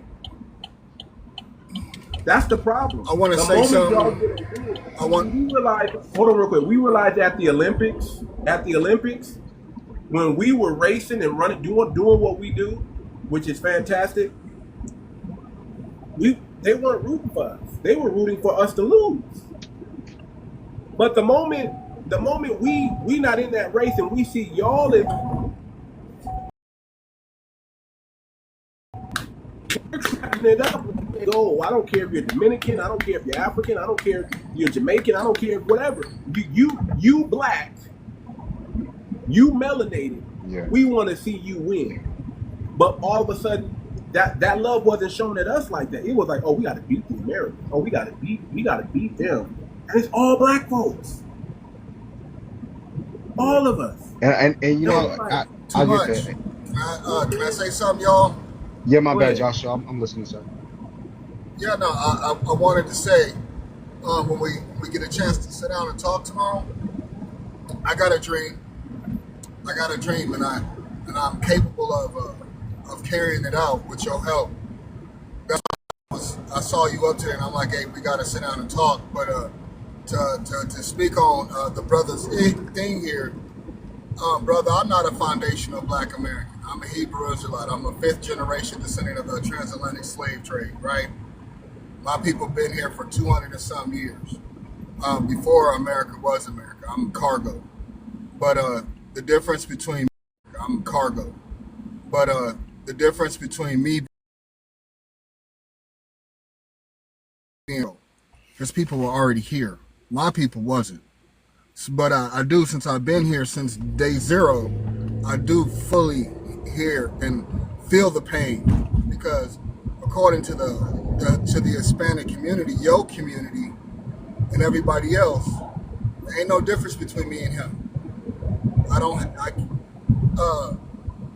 Not too long ago, about 2 months ago, when Trump was in California, one of my Hispanic co-workers, I love this lady to death. She's like my godmother at work. Her name is Maria. And Maria told me, she said, Anthony, what are you going to do when Trump deports you? I said, if you don't mind me saying this, Maria, no offense, but where he going to send me to? Atlanta? Chicago? Detroit? Where he going to send me to? Where he going to deport me to? And that right there hit her hard when she looked at me. And I had a few people tell me the same thing. Where you gonna send me to, Atlanta? So that's the difference between us and y'all, right? Yeah. When Yeah. reparations are handed out, they're not gonna come to y'all. They're not meant for y'all, because No, I you agree. didn't I agree. experience. I wholeheartedly agree with that. You know, this is not where my people were enslaved. This is where your people were enslaved. But let me say this: look, and I guess I'll say it from like the position of like foundational Black Africans. You know, I mean a Black American. I'm sorry. I mean I just learned that word. But y'all have a concept of coons, right? We all know what a coon is, Yes, Yeah. yes. right? Yeah. Okay. Can you imagine? And you know how a coon thinks. You know how a coon aligns itself. Can you imagine if your entire identity, when somebody was speaking of your groups, were defined by these coons? You know what I would argue about a lot of Caribbean, people of Caribbean descent, and I can definitely speak for people in my country, because you got to think about the history of Dominican Republic. When Christopher Columbus first came over here and we initiated the transatlantic slave trade, the first island that man landed on and started, decimating the indigenous population, bringing slaves over here, mingling. The very first island that they landed on was Quisqueya, later called Hispaniola, which eventually became the home of both Haiti and the Dominican Republic, which is very important. You know, Dominican Republic is, and so all that coonery, all that coon shit, all the white supremacy, all that brainwashing, the place where it's been the with the longest history of it is my country, and that's evidence between the relationship that Dominicans have with Haiti. Dominican Republic is a majority Black country, never had a Black president, and Haiti liberated itself from their white enslavers. They liberated itself from their French white enslavers. They came over to my side of the island and liberated us from our Spanish white enslavers. Stayed there for 12 years. And the remnants of those white enslavers, the colonial white powers that were still on our side of the island, convinced the population of my country that they had to liberate themselves from Haiti, and that the Haitians were the problem, and that whitewashed Dominican history. Dominicans to this day will still tell you that that their Independence Day was liberation from Haiti. Haiti never owned Dominicans. Haiti never owned slaves, never owned slaves. But the coonery, the whitewashing runs so deep, it's so thick, you know. And these are still Black people, but it runs so thick in their minds like a virus, like a thought virus, that they truly believe those things. And so this is the problem when and this is the thing about it too. A lot of my people in my country, they're not coons, they're not bigots, they're not, they're not that type of xenophobic. They would never deny. I mean, it's almost you have to be willfully ignorant in my country to deny our Black African heritage, because it defines our food, it defines our music. When you think about Spanish music and you think about like things that come out of Dominican Republic, like bachata, merengue, even music like salsa coming out of Cuba, this is Hispanic music, but more specifically, this is Black music. This is not like just white Spanish. It's not like Mexican Spanish. No, this is specifically Black people who made this music. Bachata and salsa. This is slave liberation music that people in bondage created specifically because they were in bondage. Hmm. And so imagine all the things that, again, and still a hella coonery going on, hella coonery, hella whitewashing mentally. And so imagine a lot of things that white people do and other cultures do to foundational Black Africans when they steal your culture, they steal really they steal the flavor, they steal the seasoning, and they adopt it as their own. That happened. White people do that in multiple languages. It wasn't just English. They also did that in Spanish. You know, reggaeton, all that. I mean, even reggaeton taken from hip hop. You know, all these things. You know, it was. This is all black people that created it. And so I understand the sentiment when like you have, you know, Caribbeans, because I'll say Caribbeans as a whole, because again, even though a lot of us speak different languages, it's always that same colonialist attitude almost when people come over here and they want to, like you said, they want to uphold those white supremacist ideals. But I'm gonna be real with you. I and it's hard to do. And it's kind of like when women look at men and we talk about the patriarchy, don't look at men as the enemy. It's a thought virus, right? There are some men that are affected by that thought virus, but it's not men that are the problem. It's the way those people think as individuals, and then and then in a group. But it's never homogenous. You know, Dominicans have never been one thing. Caribbeans have never been one thing. You know, we've never believed the same things. We face hella colorism within my own country that people debate and fight about and argue with. We deal with people being racist towards Haitians unnecessarily. And so one group is never just entirely hateful. And I'm be honest with you, I think in the grand scope of thing, we are different. We have, like you said, we're different ethnically, we're different culturally. You know, our food isn't always exactly the same. We might have similar roots, but it's not the same. We all have our different flavors. And I already know that we're different. I hate the fact that we didn't have to go further and divide ourselves because we are different. We have so much, I feel like, I think so, that we have so much more in common that we Well, should let connect me say in this. unity. We're But not not when it comes to different. but not when it comes to reparation. Not when it comes to, I mean, no, we are different. We're just Well, not We're so, let we me not. just let me also similar. Yeah. let me say Yes, this. sir. It's not. It's one thing. Okay, great. We can all recognize that our differences because we come from a different culture, Hmm. right? Hmm. And we can even recognize something where we can agree similarly, where we have a similar common Exactly. goal. We can recognize that too. But what it comes Absolutely. down to is, do you respect my culture, Mm. and do I respect Hmm. your culture? Mm. That's really what it Yeah. comes down to. Do you And brother, respect when you ask my that question, country? Hold on. when you ask that Yeah, hold question, on. I'm gonna let you it's speak. Yeah, let me just finish my thought real quick so I don't forget my thought. Let me just finish my thought real quick. I'm sorry. It goes to, it's okay. It goes to, do you respect the country that I'm in enough to not always make it about your country and my country? You'll never see an American go over to the Dominican Republic and start, Can't say that. waving our flag over there You can't say that. You and can't say that. saying, "This is Yeah. America. Hey, Brother, I'm not gonna My lie. listen. America home Yeah. You can't say in that. your country." And I'm You gonna can't wave it say that. around like I just don't care. And I'm gonna show up at your festival, and I'm gonna be, You you know, can't. we don't do that. Hey, we should We don't. separate. We should separate those identities. We should separate the American identity from the foundational black Yes. identity, because Yes. those We're aren't. just When you travel we're just international, saying yeah, respect our culture enough no, of not course, to try to bleed your culture and make it about y'all when it's really about us. Our Juneteenth, there should be no African flag on there, or no African coloring on there. That's an American thing. It's yeah, And I we not. agree. I understand that definitely agree our with And that. slavery. listen, there's Hold Americans on, hold that on. still don't Let me just finish what I'm celebrate that. saying. I know everybody wants to speak, but let me finish what I'm saying. I'm making a point here, and then Okay. I'll gladly let you speak. I'm sorry. I'm muting. Okay. So what we're saying is we have our own cultural identity, and we don't want any smoke for that. Allow us to be who we are and respect the boundary that we set and we say who we are. Now, my brother up here, he believes even though he's a Hebrew Israelite and he doesn't call himself a foundational Black American, that doesn't mean he's not from my lineage.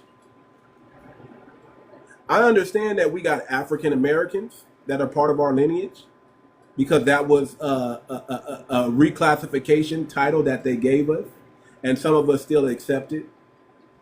Uh, foundational Black American. People are waking up and understanding that they're under the foundational Black American umbrella, so to speak, because we just decided to reclassify and name ourselves instead of let somebody else do it. We have American Indians, which is still us, because we've been trying to tell people that, hey man, Black is not synonymous with Africa. It just isn't. Black and Africa is not synonymous. There are Black people we are indigenous to every single spot in the world. You're going to find a Black indigenous person. If you go to Europe, the Black people in Europe, if you go to Europe, the Black people in Europe were called Moors. They were Moors. Moor is another term for Black. That's all Moor means. You were black like a Moor. When they say black like a Moor, they're talking about Moors. The original Moors, the Black Europeans, were Black. And they traveled around everywhere. And they conquered. They conquered in Africa. They conquered North Africa. They conquered all through Europe. And then somehow they got conquered. I'll be honest with you. Back and conquered them. I think, and I'm surprised by it. I think you have a broad definition of Black, which personally, I agree with you. When I look at the history of Blackness internationally, I really look at the history of melanated people, and where they come from. Because when we talk about indigenous Americans, indigenous South Americans, or the populations in Micronesia, Melanesia, Black. The Mayans were Black. Aztecs were Black. The Incans were Black. All of them were a copper-colored race. And I really had man seen as Black. Africa. I can't listen. Yes, listen. And one day, and listen. Most of the African slaves went to the Caribbean. Only 90,000 made it to the Americas. Let me correct. Most of them they filtered through the Caribbean, but they went to South America. But yeah, you're right. Crispus Attucks who died who were unalived in 1770. He was African and indigenous. He was considered a mulatto. Yeah. He was African and indigenous. Only 90,000 slaves made it to the Americas. The most of them, I think it was like 3 million at least, was within the Caribbeans and South America. That's where that big chunk was South America. Yeah, African heritage coming from, if there is one, because I got a South American brother from Suriname who says he has no African in him. He's 100% indigenous, and the brother looks like me. I'm not even gonna knock him. When I see my brother King, I feel like I'm looking at one of my relatives myself. But is he American? No. That's not his nationality. No, that's not his nationality. American is nationality, to where he's part. Yeah, American nationality. But American is also a people, a tribe, a bunch of tribes that hung out in the upper sphere of North America. We had the Afros. We was out there doing our thing. And they would try to tell you that, hey, man, we came from Africa. And they would try to place our markers in Africa. And even to this day, based on my own DNA, how come if I'm from Africa, how come I haven't found one living relative from Africa? I'm going to tell you like this. I haven't even found one living relative that's YT. No, and again, there's as far as everything that you're saying, there's really no argument for me. I completely understand that. There's a couple of things that you said earlier when you have this idea of the American, like that American identity when you go abroad. I'm gonna be honest with you, that American identity, it comes with a lot. It has nothing to do, and really very little to do, I would say, with the foundational Black American identity of it. Because when you go to another country, you're American. It doesn't matter what you are. You are American. People 22. Go ahead, 22. Why don't you come up here, man? We got a conversation that we need to finish. Catch 22. Why don't you request up so I can bring you up? We have a conversation that we need to finish. Now, if you're willing to have the conversation and not get upset and not get emotional, I'm here for it, brother. And don't bring up what happened to, I don't want to hear about your spouse or what happened to your spouse or anything like that. I want to hear you bring some scholarship.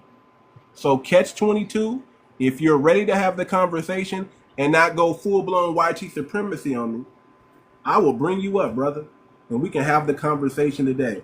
Otherwise, you can just stay there in the comments and say weird stuff like you always do.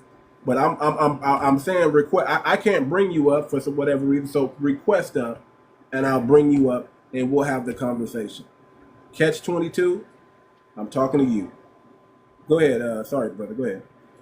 No, yeah, you're starting to understand. All right, completely. But y'all saying, so when you adopt this American identity and you go abroad, I I'm gonna be honest. I don't think you're aware of the behavior of Americans in other countries, and Americans do bring a lot of entitlement. Now, this is the thing about it: the American that can go abroad and travel is a is privilege. This is not representing of a standard of an experience that most Americans even get to have. Most Americans absolutely do not ever travel outside the country. It's a big country, and it is very expensive to be able to afford the time and the resources to leave this country and go, out in the world and go discovering. But for the majority of Americans who do, Americans don't have a great reputation in other countries because, again, they do bring um, that little sense of entitlement when they go other places as a standard, not as an individual thing, because nothing is homogenous, but as a standard, a lot of people have that experience with the Americans where they don't mesh well with other people's culture. They're not respectful of other people's cultures. And this has nothing to do with like the conversation of respecting foundational Black Americans and their culture, but more like to do with the idea of Americans respecting other people's culture. America as a country and as a people have never respected other people's culture. We are the most and I would say we only because I'm an American citizen and I was raised here, right? And so, I was born in Dominican Republic. The Dominican Republic is not my country. That's not the country I was educated in. That's not the country I formed my identity in. And my culture might be Dominican, but again, it's also American. And so Americans have never been respectful abroad of anybody's culture unless you were white and it was European. You feel me? That's it. I'll say it like this. I'll say it like this because Americans do Yes, sir. travel, and it's really not that difficult to travel. It really isn't. I No, of mean, course. even to travel outside the country, it's really not that difficult. Any American can do that if they so choose to. It's just if they want to, and it's how they spend their money and how they budget their lifestyle or whatever. Because you don't need to be rich to travel to another country, but you do need to make sure you have a budget in there for doing that. Okay, so Yeah. I'll say this: Americans are used to a certain standard. Okay, can we agree on that? Americans are used to Uh a certain standard of living, and when they travel no, outside to other countries, they're nah. it's I like won't I it's like can't no, listen. yeah. Listen. When I'm talking about standard, I'm talking about we're coming from a first that like you're talking about going from America to have you been to the Dominican Republic? Yes, sir. When you were I not when you were 3. I'm talking about as an adult. You've been no, back? yeah, no, I just went back for the first time Okay, before the beginning okay. of the summer. So Yeah, yeah, so yeah. you would agree that the standard of living is different, right? And that's what I'm saying. I mean, I've You been to would some of the worst agree places that in the this standard country. of living is different. So if you're not used to travel, maybe your first time traveling, it's a shock. It's a culture shock. It's a shock. Your first time, you're like, oh snap, okay, wow, okay, it's like this over here. I might not have lights for a couple days, or I might have to adjust, or I might have to make sure I stay close to the resort, or so on and so forth. But it's a different. I've been to Africa. People are very hospitable, very kind. But you know what I noticed though? If I speak too much and speak too long, that price goes up. Yeah, that's anywhere, absolutely. No, it's not anywhere because in America we're not used to that. The price is the price. You see it on the tag, Mm. and it doesn't change. And we No, I are get that. Hey, offended. don't get me wrong. I get that. I get that. We I get get that. And I went through that too. offended. We get offended by that. We get Yeah. offended that in certain cultures you got to haggle, and in America the price is the price. And if there is some haggling, it's okay, man. This has a little rip in it, or this is a little tarnished. So I expect Yeah. 5 to 10% off, or so. And the person looks at it like, yeah, you're right. It's not really in good condition, so I'm gonna give you a discount. So that's the type of haggling that we're talking about. But when we go to other countries, I it's like understand that it's standard. I like understand that as a they got standard of one living price better for the than natives like the and housing one conditions. price for everybody else, and we get offended by that. So it's not that we don't we have the it's like we have to prepare, especially those who travel. We have to prepare ourselves for that type of nonsense that we're going to deal with, or we got to go through, or we got to carry a But, local with us, and hopefully they're going to do right by us because we know them, or maybe we married into the family or whatever. You know what I'm saying? But that's what we have to do. And it's not just Black Americans and white Americans and Americans in general have to deal with that. It's the kids it's you. Even when you go back to your own country, you could be subject yeah. to what? High prices, Oh yeah, right? because Because the because I'm American. moment Yeah, they that's what I'm saying. know you are That's what I'm asking. American, or you American. come from Yeah, I over agree. there and you're not used to the culture here, they can smell it on you. And even you Yeah, get disrespected. You see how that works? absolutely. So it's not necessarily And this is a that Americans have this, uh, we're just snooty and snobby and booty and all bourgeois or whatever. It's that we get yeah. offended, and we have to expect that the offense is going to come. So we have to prepare for that. We understand. We know Yeah. exactly what time it is when we step over. When we step in Europe, we don't got to do that in Europe. There's no And second this price is in a Europe. yeah. There's no, And, it's whatever the price is. Usually, we're gonna pay that. Now, I'm not gonna say, and I'm not gonna speak for all of Europe, because you got Turkey, where you gotta do the same thing. You gotta do the same thing there. yeah. You go in the Middle East or you go into Turkey, you gonna have to haggle there, because they're gonna change the price on you too. It depends, but And if it's an English speaking country, you're not getting that. But if they got 4, 5, 6 different languages, and they know you come from America, we gotta get prepared for that disrespect that's coming. We're never gonna be comfortable being disrespected like that. No American is, and especially not a Black American. But go ahead. and let me say this because I understand where you're coming from, and I'll say this because again, I was really, you're right, especially not a Black American, but this is the thing about it.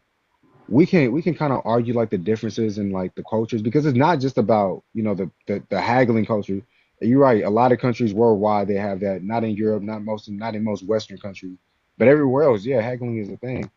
But it's not just about haggling, and it's not just and that's just not the ways that when I was talking about Americans don't have a good reputation. I'm really not speaking on because of the pricing difference, those type of standard difference. It's really a behavior about again respecting culture. All cultures are different. Most cultures don't operate like American culture. And so when Americans have to mesh, and I will also highlight before I continue with this conversation, I think this conversation is a little bit of semantics just because I don't think it's all honestly that important to the overall point we were making earlier. I think this is just kind of like a very minor thing. But from my perspective. But there's so many ways in which Americans struggle to mesh in other people's cultures because our customs are different, our habits are different. What we feel, and this is not about pricing, but what we feel we're entitled to do in public might be different. The way we move about in public might be different from other cultures, Asian, Let European me in some ask you standards. this: Who do you think is Yes, more? sir. What country do you think is more accepting to foreigners? Is it America, or is it other countries? What I country do you think absolutely is think, more accepting? See, exactly. So yeah. if we allow you to come over here and get the run of the town, you want us to somehow not be disrespected, that y'all close the door, even No, no, no, even no, though no, you no. have a right to do that. Whoa, You whoa, have a whoa, right whoa. to gatekeep, and you have a right to say, hey, this is how things go over here, and this isn't America. But when you come over here, understand we don't do that to y'all. And let me say We this. And let me actually say this. allow you Yeah, yeah, to run around with your flag in our country, and we shouldn't. yeah. So And there are a let lot me of say, allowances that we give over here that we don't get over there. And you can say, yeah, man, Americans are you know, No, we we don't even have to talk about act a Americans. certain way. But for the most part, Americans show respect to the country that they're going to. For the most part, we Let, really let me do. let me clarify something when it comes to America and its relationship. This is not America the citizen. This is no longer America the citizen. This is America the country. This is America the government and its relationship to the international community. I'm gonna keep it a band. You were saying that word about respect, and this is the thing about America, not as a citizen, but as a country, as a government entity. This is the biggest terrorist group world over. In the last 60 years, we've overthrown at least 80 democratically elected governments worldwide. Democratically elected. You know, this I mean, this idea that like as far as like respect that we just treat people so amazing when they come over here. I mean, to me, it's a little bit of semantics just because, we bomb kids. You feel me? We support people who bomb kids. We do terrible things to people who've never been to this country, who never want to come to this country. We've ruined lives, and not us as a citizens collective, but as again an American government as an entity. Like we might not be responsible as individuals, but we definitely play a part What's because that? we're in here. So knowing Jay, hold that, on. Hey, too One much, too second. Let much, me too let me much. say Hold something, on, Jay. Monique, please, can I say Okay. something, y'all? Let me chime in. I say this to everybody. Keep this in mind. If America's the evil empire in Star Wars, then you are Yes. better off where you are at. Because you are a grown man. You can Uh-huh. always leave the empire and go back to where you came from. I, on the other What if the hand, empire is bombing where you came from? That don't make sense. then guess what? Then go over there, stand on business, and defend your home. Because I Yeah. don't have a home to go back to. I'm stuck in the empire. Because Uh-huh. if I was living somewhere that I thought was horrible and I had a place to go back to, I would have been gone back and tried to better my environment there. I land my plane. go ahead, Monique, and I'll make a short comment, and then anybody else who So want to comment and chime in on that, I'll let you guys chime in. so Jay, listen, like what about the explosions that are going on? You got 17 people in rock fight throwing rocks. Why are you just picking out that one? Okay, I and don't when we understand what go that to means. when we're in Rome, we do as the Romans. We can't go to a Muslim country without our head covered, without being dressed in modest, this, that, and the other. So we do that. When they over here, they stay covered, and nobody says anything about it. That people can come over here and do exactly what they do at home, and most people don't even say nothing. And what he's saying right now is, yeah, we a lot. Y'all get to do what y'all gotta do, but don't try to tell us that us representing ourselves is wrong when you sitting up here with your flag in my face. Nobody goes to their houses and snatches down their different flags from there. Y'all have Puerto Rican days in New York City, right? Don't you got Puerto Rican Day in New York City or whatever?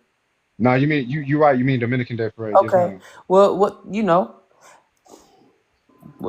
that's two sides of the same coin, right?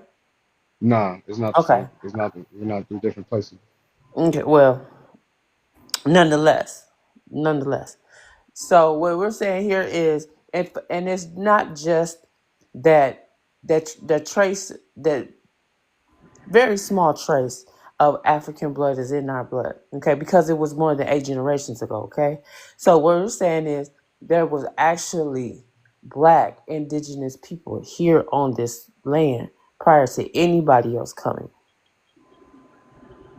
No, I would define. Hey, I agree with too much. I would define almost the vast majority of indigenous. I mean, this earth is primarily originally black. I would define almost all indigenous people, you know, as being black.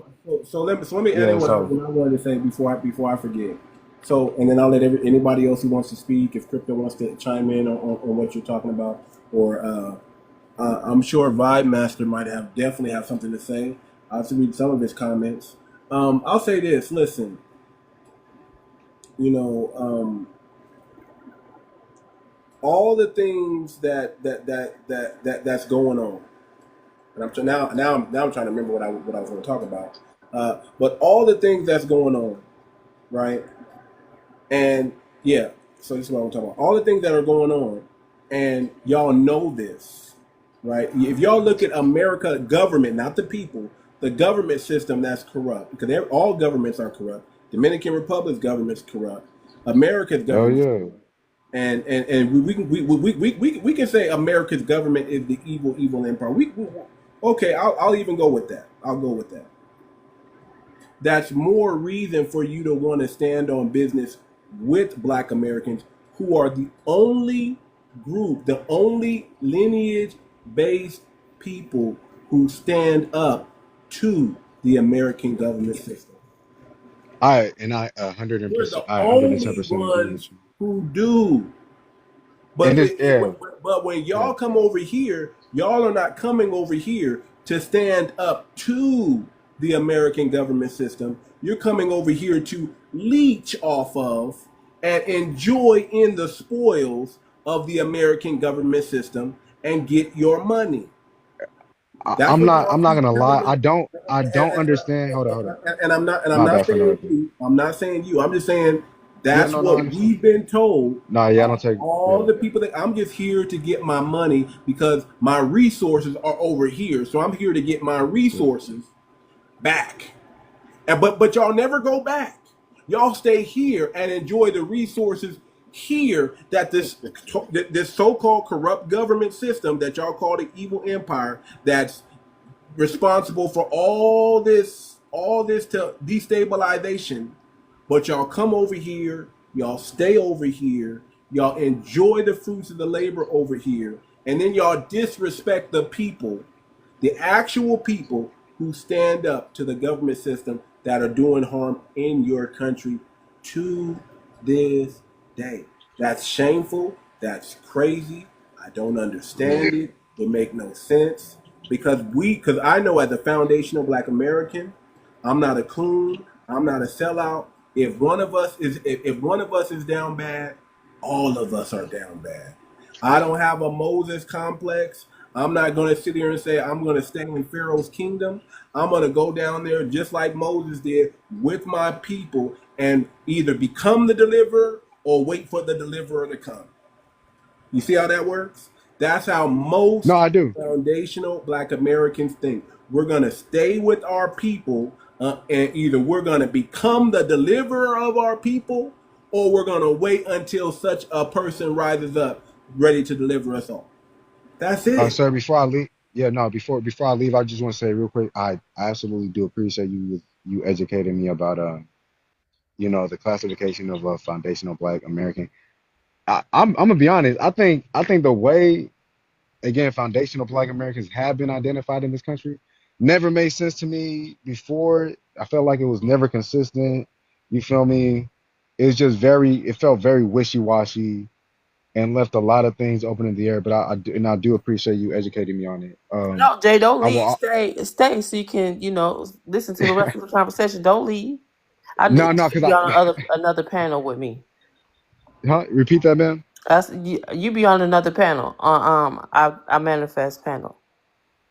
Yeah, maybe this is my first week in TikTok, so I'll probably be in a lot of places.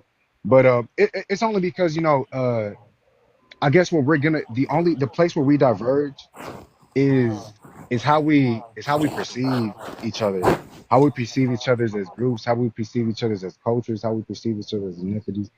It's and this is definitely not an attack because and I like how you said this is not personal because it's not personal.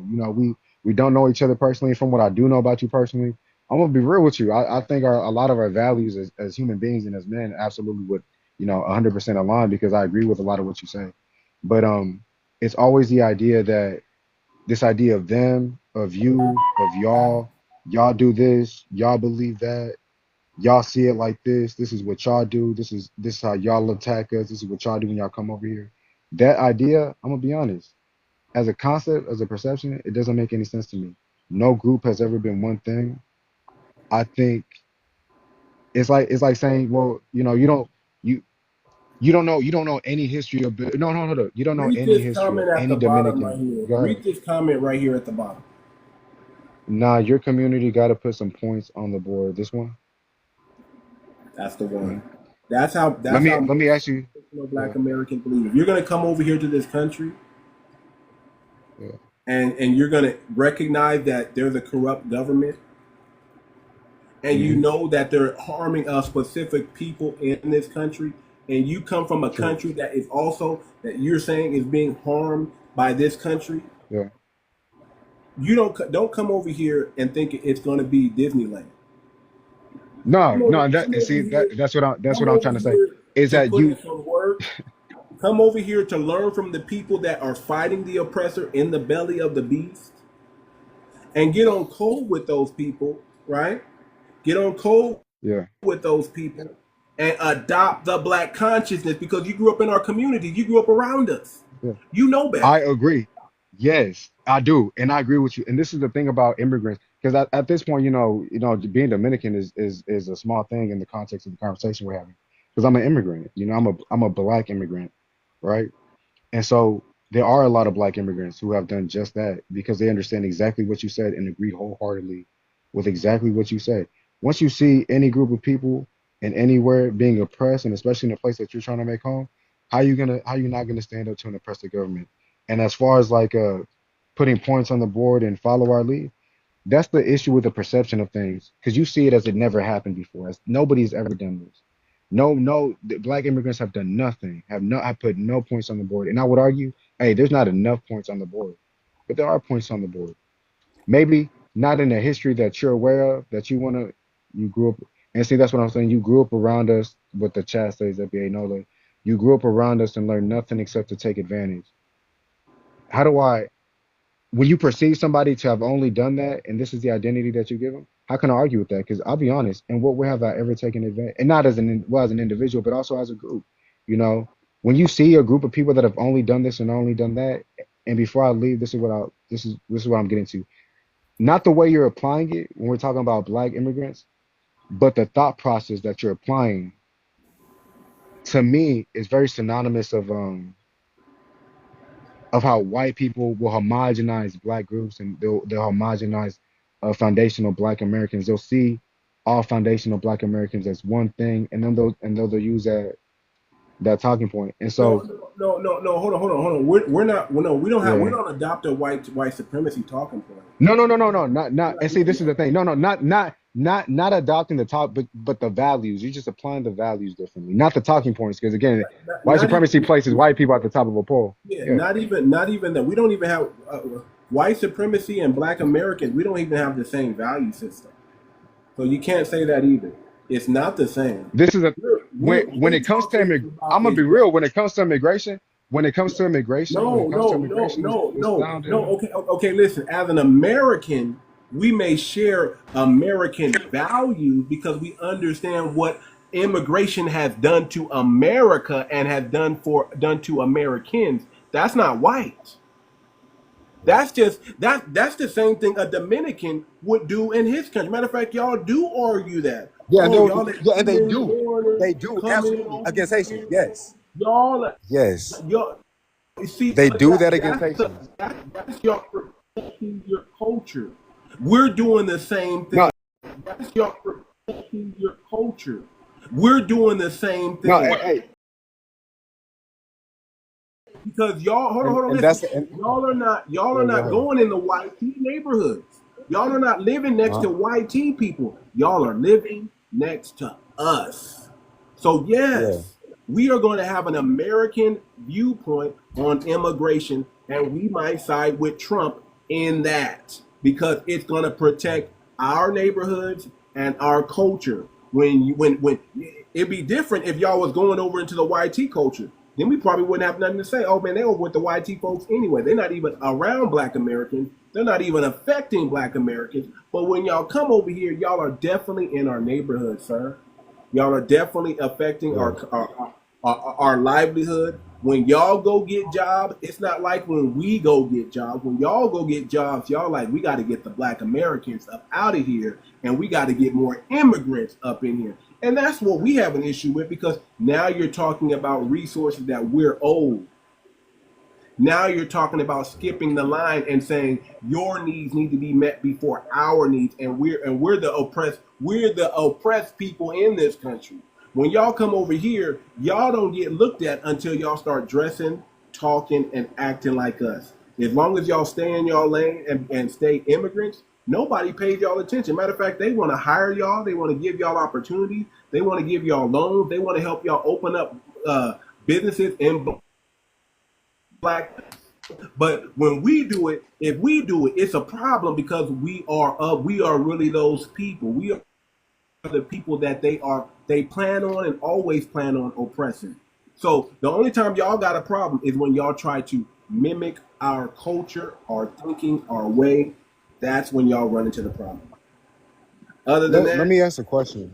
they let y'all do what y'all want to And I'm do. sorry. No, I understand. Hey, you know what? Hold up, and let me stop talking because I have been talking for a minute, and I don't want to feel like I'm taking up anybody else's space when they want to say something. Don't let me. I can ramble. Don't let me ramble if anybody else has something to say, please, because I will talk. But we know. All right, if anybody else has something to say, please, because I will talk. But we know. All right. Try to show When my bad, sir. Repeat that. I can hear you. Oh, my bad. I'm crazy. I Are you there? thought you were trying to tell me something. No, can you hear me? Wait. Can you hear me? I can hear you. Yes, sir. I can Hey, hear hold on. you. Give me one. Hold on. Okay, cool. My bad. Because sometimes my phone glitches out and the volume fucks up. But what I was gonna say, I have a question because this idea of man, what was the last thing you said before I forget my train of thought? I was talking about you guys Oh moving yeah. into our neighborhood, sir. And we have an No, American no. It's when you said immigration. It's no. not a Yeah, I'm gonna white. touch on that. It's the first.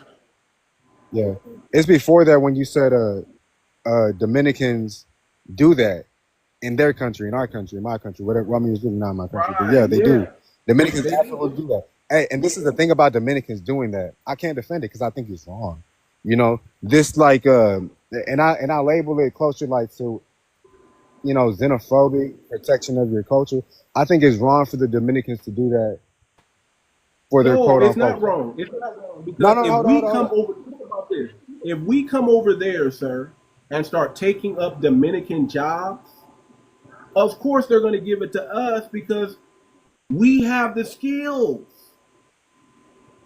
That would be wrong for us to take a job Hey, from a person who needs it more than us. That would be wrong for the Americans to go over there and just say, okay, we're gonna take over Dominican Republic and we're gonna start our own racket, our own ring, and we're gonna make this money. this That is would be wrong of us to yeah, do that. this is the Now thing. I we don't want. Hey, hold on, allow hold on, hold on. y'all to do that over here. But that would really, Yeah. it's really not supposed to be because that's taking resources that should be used in your country and taking food out of your children's mouths. That's wrong in any case, sir. That's wrong. So you have every right, and every country practices this, but America. Every country practices this, but America. We believe we have so much that we can just give it away. And sometimes we have to remind our own country, no, not so. No, not so. We're not giving this away. See, I'm not allowed Did to it? go to the Dominican Republic and become a celebrity barber over there. You know why? Because that's doing a job that any one of you guys can do, and it'll be taken from your community, and the government's not going to allow that. Now, if I bring something unique, something different that no other Dominican can bring, then they'll be like, yeah, let's hire this person because he's bringing a specific skill that we don't have. And what's most likely going to happen is they're going to want me to take the skill that I'm bringing and train one of them so they can I, eventually do it. But that's not I what's would going put on over here. That's not what's going on yeah. over here. We're seeing an inflooding of immigrants coming in and taking over the job and doing them for less and Xing out to forgetting about the standard of living that we live over here in America. You guys are doing it for less, and you guys are able to be like 8, 9, 10 in the house, and then build yourself up from there. That's not how Americans don't do that. We don't lap up like 8, 9, 10 in the house. We have a family, and then a family gets another family, and a family gets another family, but we're not all in one house. That's the difference.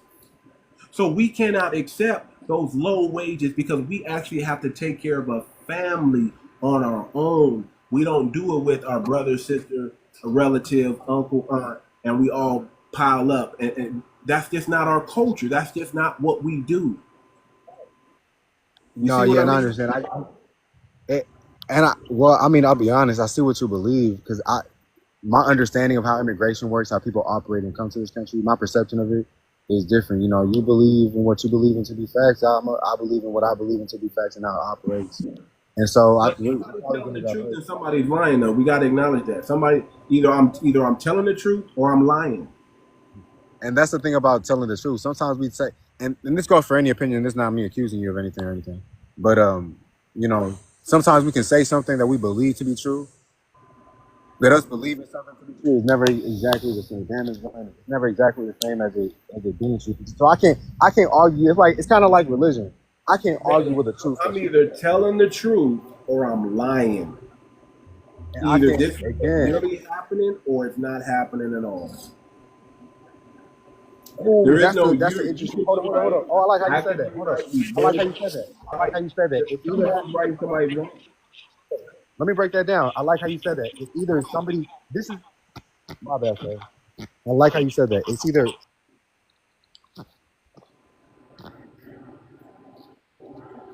Gaslighting for sure. We hear you. Hold on. Let me Vibe Master, you've been waiting there patiently, brother. What do you want to say? First, I want to say is respectful greetings to all black folk inside. I hope all is well, your energy's up, and your frequencies are running high. First, I wanted to ask Host, are you ex-military? No, but I come from a military family. Right. Okay. What I've been listening to you talk. You've mentioned certain keywords during whatever deliberations you've been using. Should I introduce myself first? Yeah, Let go you know ahead and who do I that. am. Yeah, go Yeah. ahead and do that. Yeah. Yeah. I'm a 60s born kid. I've done a master's in political science. My parents are from the Windrush generation. Do you know what the Windrush generation is, Host? So enlighten us. What's the Windrush generation? What is that? Right. After WW2, 2 million natural born Brits abandoned the UK. So what the British government did at the time, they went to the colonies to help build back their country. My parents' country of birth were the first influx of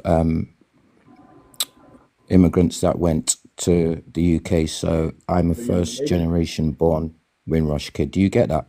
Yeah, but are you Jamaican or are you Nigerian or? My parents are Jamaican. Okay, there you go. Yeah. So that makes me displaced then, right?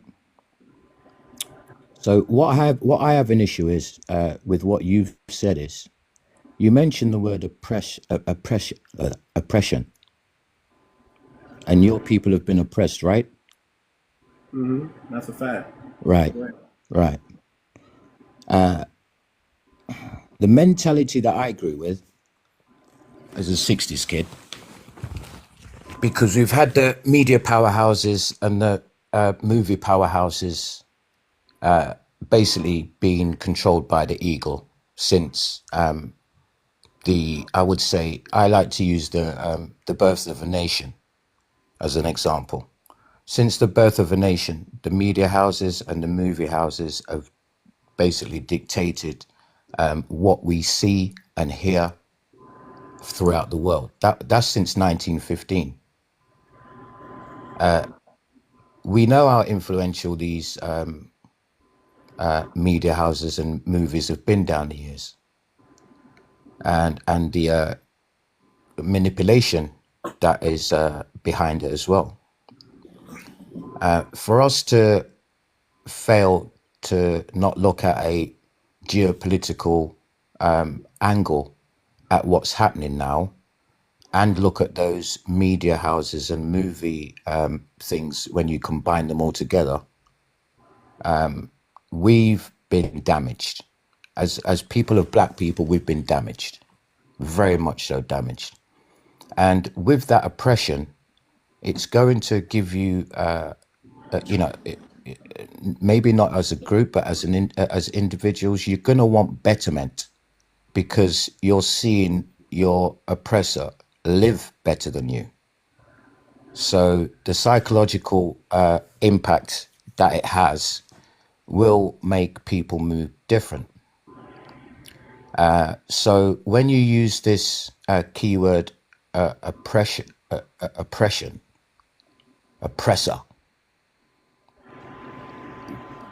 me as a first generation Windrush kid, if we ever saw, like for instance, England were playing soccer on the TV, because I'm now born in England, growing up, we never supported anything to do with England, because it was taught to us very early that we haven't been dealt with properly as black people. Early out, man. 1972, 73, I was being taken to Black Power meetings. So with what you've gone through socially, and with what you've gone through in the oppression sense, it's not exceptional to you guys. It's not. And don't ever think it is. Okay, look. No, there's no yeah. Okay, for one. No, was I addressing? I'm not addressing you, bro. I'm not addressing you, bro. I want to speak to the host. Host, you know something? You know something? You know why I don't want to talk to no one else, host? I'm going to. You know why I don't want to talk to no one else, host? Because the level of maturity that you've got. The level of maturity that you've got, host, yeah? The level of maturity that you've got, at least you can wait. I sat here for 20 minutes, bro. I sat here for 20 minutes, bro. I waited until I was addressed. I waited until I was addressed. Can you at least have the manners to at least hear me out? Can you? Please. No. Okay, then cool. I'll leave, all right? I'll leave, because I haven't come to be a beating stick. I haven't come to be a beating stick, host, yeah? And I wanted to talk to you. And you know something, host? Hold on. This is the host. Listen, allow him to comment. Obviously you said something. Host. Please, host. I'm chatting to you, host. And we're gonna chat. I don't, host. I'm chatting to you. Because out of everybody that's been on here, no panel and say you just chatting to you chatting to everybody. I've heard you talk, and I've heard the other brother talk. I've heard the both of you talk, and you are nowhere of the level of maturity to the host. Nowhere near. And you are not intelligent enough to talk to me, because some of the points that you use. Who's not intelligent enough to talk I don't to think you're intelligent enough to talk to me, bro. You haven't got the patience to even want to hear a man deliver his submission. You don't. Okay.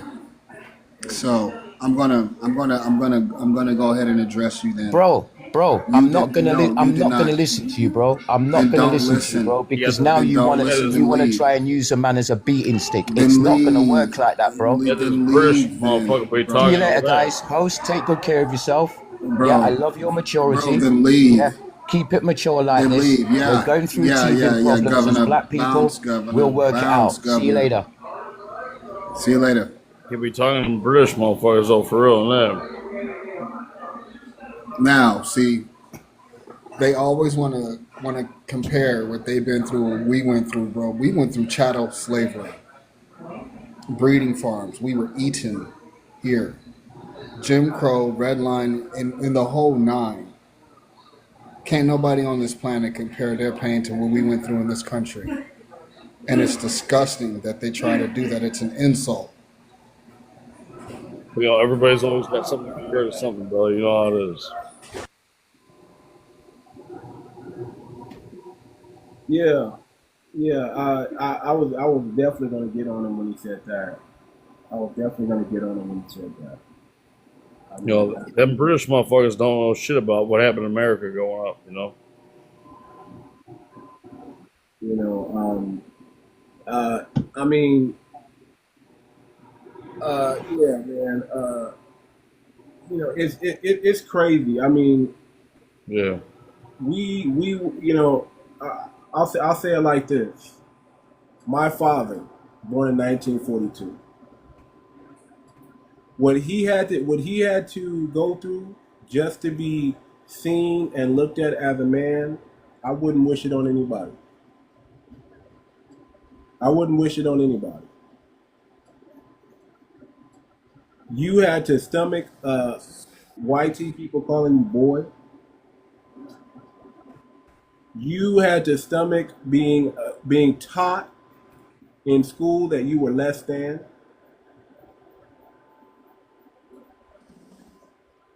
Now one thing he did grow up in, he did have the backing of his community.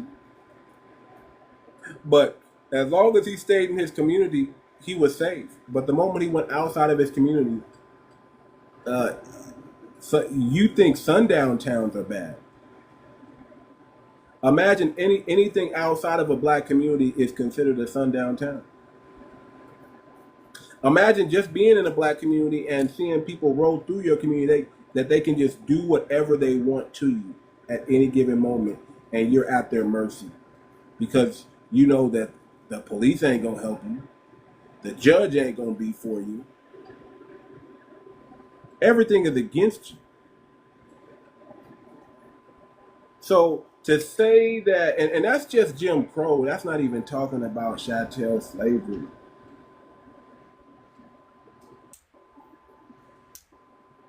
So to say that what he went through in the 60s in the UK, that his parents brought him to, you see, nobody wants to say that. Nobody wants to admit that, hey man, you didn't have to go there. You could have you could have stayed your butt at home around your people, and you wouldn't have to even go through that. What choice did a black American have?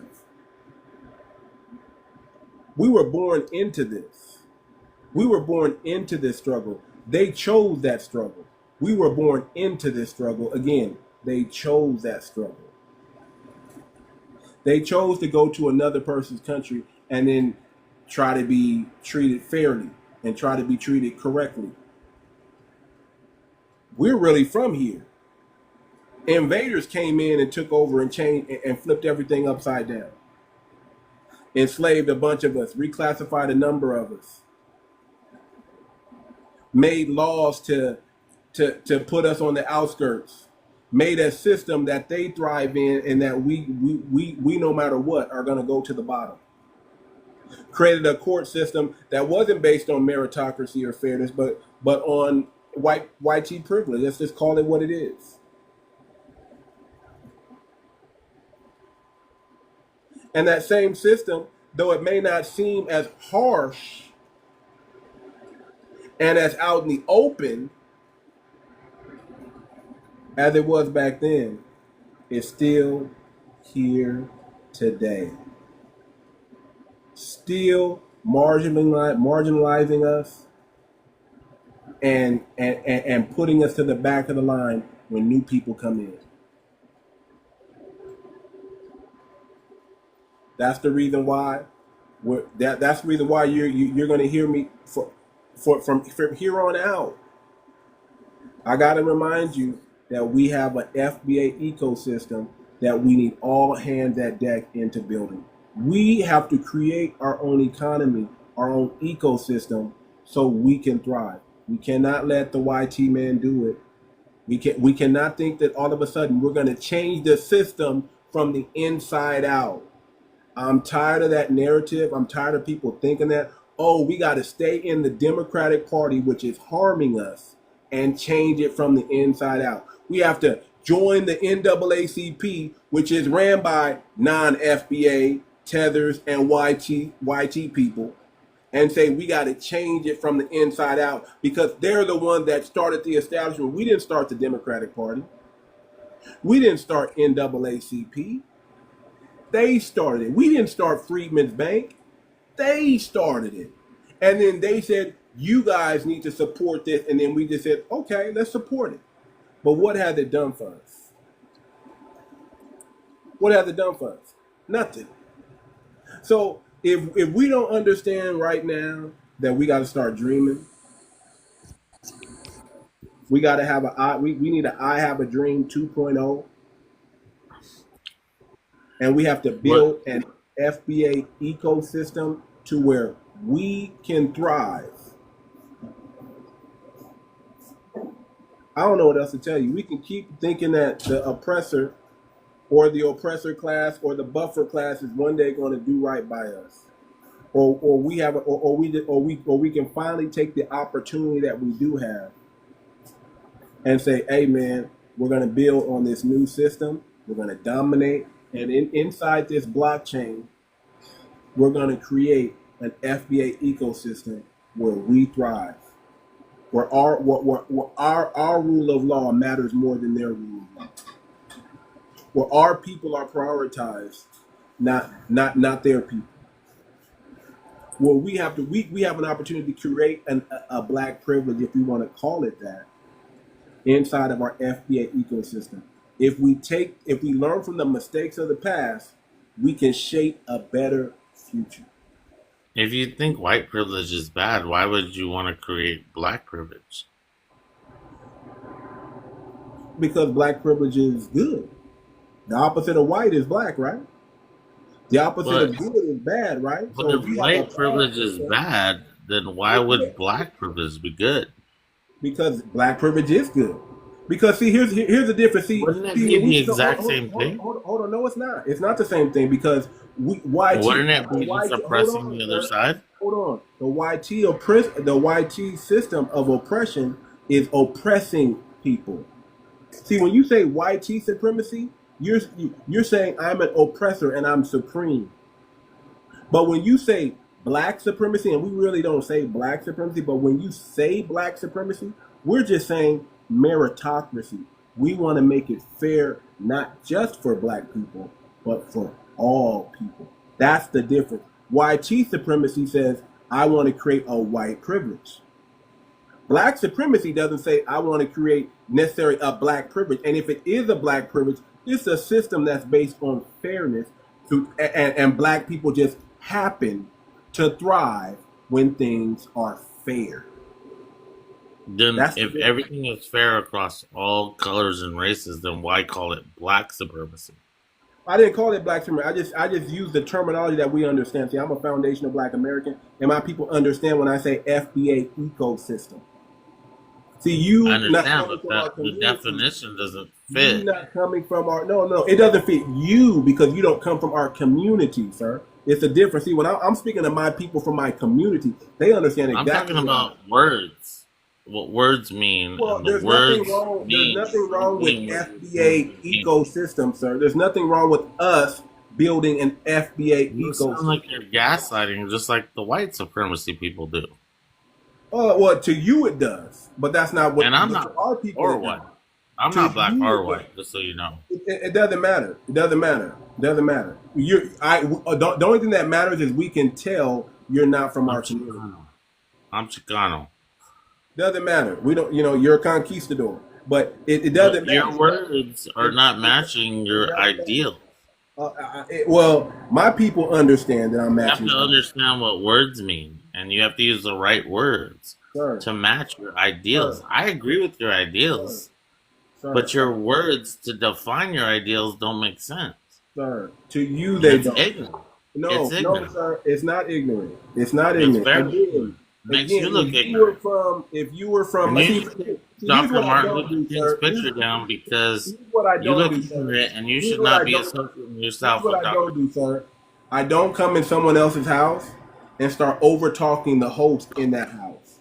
I don't do that. I show Well, you can respect. take Dr. I Martin show Luther King down decorum. because you don't represent that. I show decorum in someone else's house, sir. I don't, and I don't just go off and say, "Oh, you don't know what you're talking about. Oh, you're saying the wrong thing." Oh, I don't do that. I listen to I'm understand. educating you. I listen to understand. That's what I do, sir. You are obviously not listening to understand. You're Educating coming you. in trying to push your ideology, and it doesn't match our ideology. So Education. you may, sir, you're Chicano, right? And you're in America, and you have your own homeland, and you think you can come into our room, a black space, not in the Chicano space, but in a black space, and start wagging your little finger. That doesn't work. That's never going to work. You got your own house, you got your own homeland. I suggest you go speak over there to your people. I am speaking to my people. No, I'm not your people. Yes, you are my people. I am not your people, sir. We are human. I promise you. I promise you. Yeah, we are human, but I have a different ethnic group and a different culture. That's why you don't understand what's going on. Yes, as one. No. You haven't evolved there yet. No, I don't need to evolve there yet. I'm talking to my people who are in this period, in this time. That's what I'm. So I'm not going to evolve to your way of thinking because you think the way I'm talking is wrong. When I'm speaking to my people, I'm speaking of overcoming a system of oppression and building our own utopia, our own, carving out our own future. That's what I'm talking about. I'm talking about us dreaming. You're being and divisive. big. Yeah, it's divisive to you because I'm big up in foundational Black Americans. I'm not big up in Pedro. I'm big up in Jackson. See the difference? But divisive doesn't make us better. We're better together, me and you.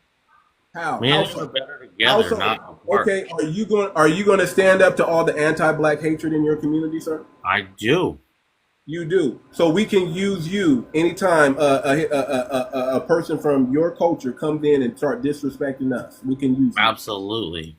Okay, good. So this is how this conversation go. Then go back and tell your brethren not to practice anti-Black hatred, not to try to get us out of the job. I don't tolerate hatred. Good. Continue down that path. But what I'm preaching on is the FBA. We're one. We're not different. Brother, we're one. We share the same DNA. Brother, no, we don't. That's not true. Look at DNA. Okay, just Google it. Just Google DNA of different races. It is exactly the same, bro. Brother, we are exactly the same. My genetic code is different from your genetic code, brother. No, it's not. Yes, it is.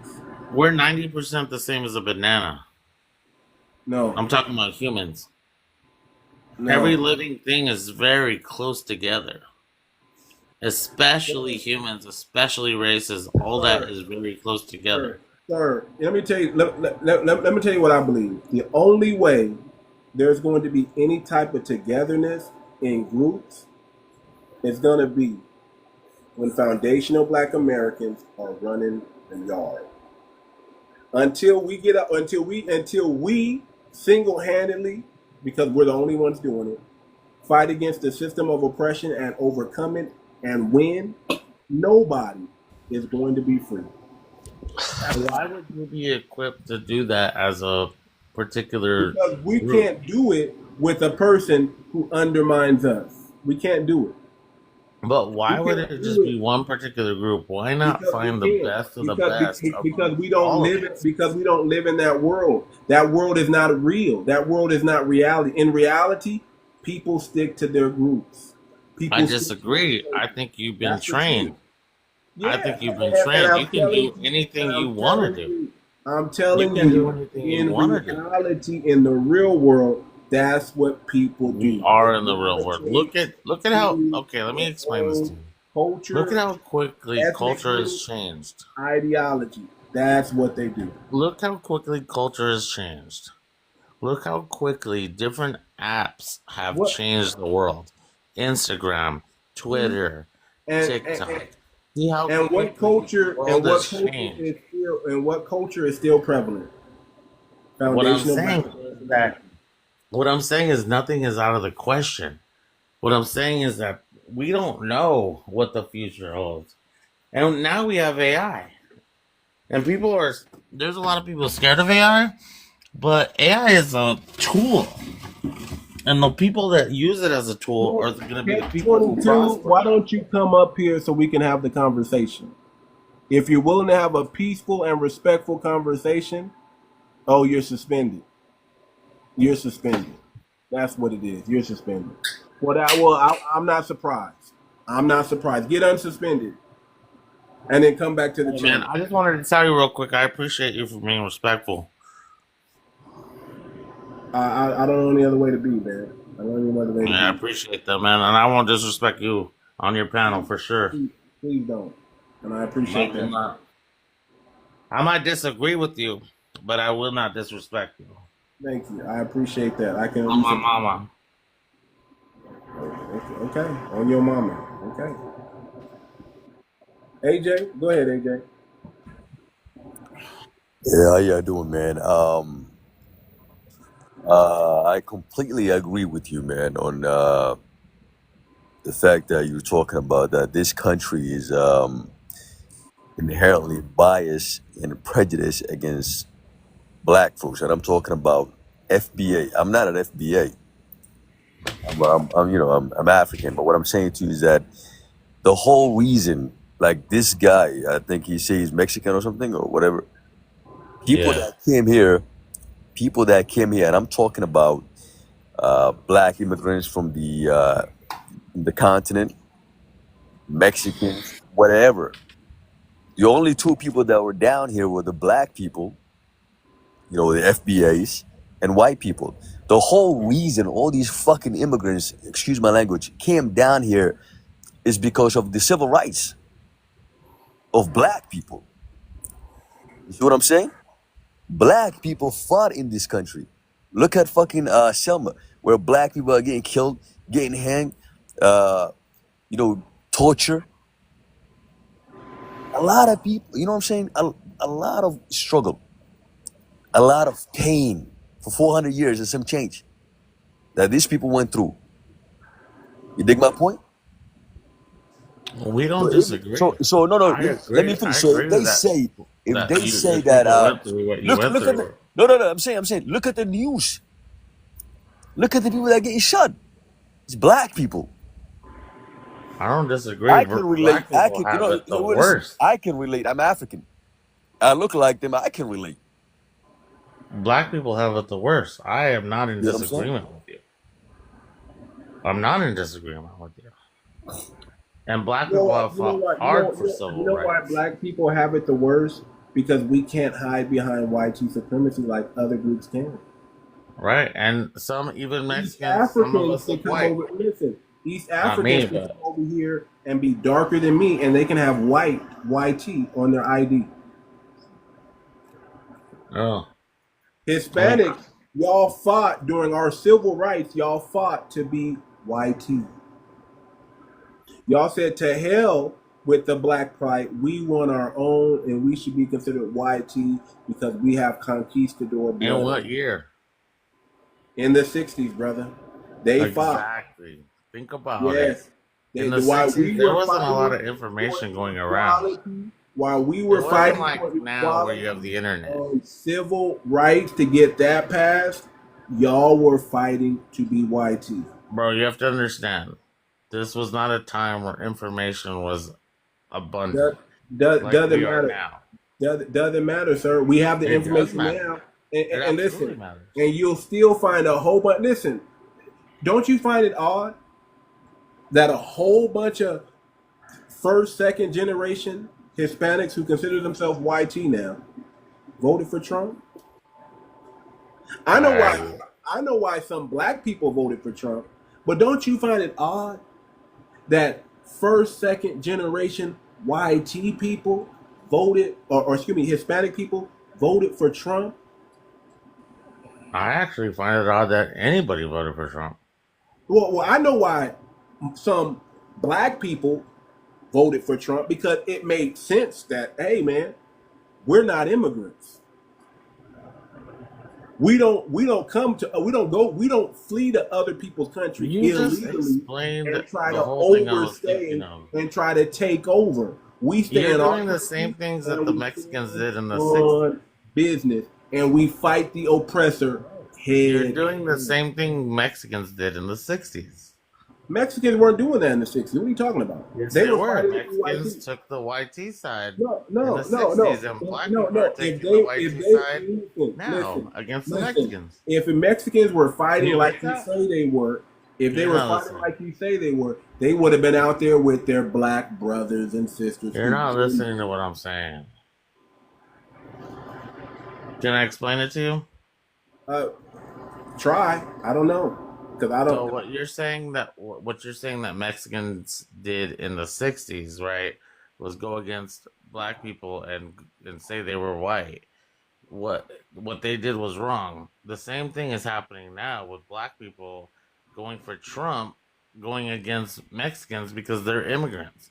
It's the same thing. It's like black people. It's like us illegal. not working. No. It's not the You're same not thing. letting me finish. One You're not person letting me wasn't finish. doing any Why are you not illegal letting me finish? activity. Why are you not letting me finish, bro? Listen. I'm fucking One trying was to land my doing plane. something illegal, I'm and trying to one fucking was land doing my plane. something Why aren't you letting me based on fucking land my plane? morality and character. All right, Go bro. ahead and It's land your your plane. panel. Go ahead. Yeah, it is my panel, and I'm telling you that one person, we were on the right side of history every time.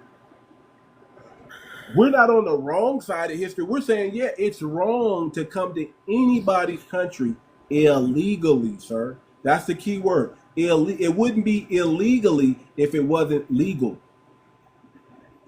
Okay, so the point of my thing was that you were contradicting yourself, but my belief is we should all work together.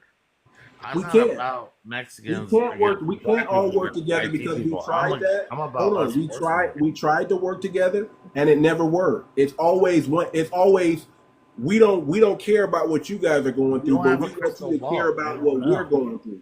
It's always It been. could work. It could work. It can't. It can't work because okay. Let me bring this up. Do you believe black people should get reparations? Yes. Okay. Let me ask you another question. Do you believe Daniel Penny was a hero? I'm not familiar. You don't know about Daniel Penny who strangled that black kid on the subway No. until he was Oh, alive? he was like military, Mm-hmm. and the kid that he strangled was like a Michael Jackson impersonator. Mm-hmm. Yeah, that guy was a piece of shit. Mm-hmm. Yeah. What about Carnelo? What about Carnelo Anthony? And you know about the Carnelo Anthony case? No. The guy in Texas who stabbed the YT kid and he was unalive at the track meet. He was unalive where? At the track meet. Oh yeah. That's vigilante justice? No. I'm not with that. Okay, that right there, just that belief, just that small belief right there, is why it won't work because we don't. Most black people, if not all black people, don't see it that way. That's not vigilante justice. That's a person defending himself with a utility knife, by the way, not a knife. Hold on. I don't know if I understand it completely. Go over it again. Because I'm not familiar with it. I was going off of what you just said. Carmelo Anthony, two big 6 foot something corn-fed YT boys, told his brother he had to leave from under the tent that he was sitting under. Why? The brother said exactly why. He could, when it's a track meet, you can sit wherever you want to sit. Yeah. And and they put their hands on him. He said, "Don't put your hands on me. Don't do that. You don't want to do this." He warned them to not touch him, and they went across and touched him anyway. And one of them got stabbed, and the other one, and they were twins, and one of them was unalive. And they sent death threats. I mean, unalive threats to his family. They lied on his family. Said that they were taking that money and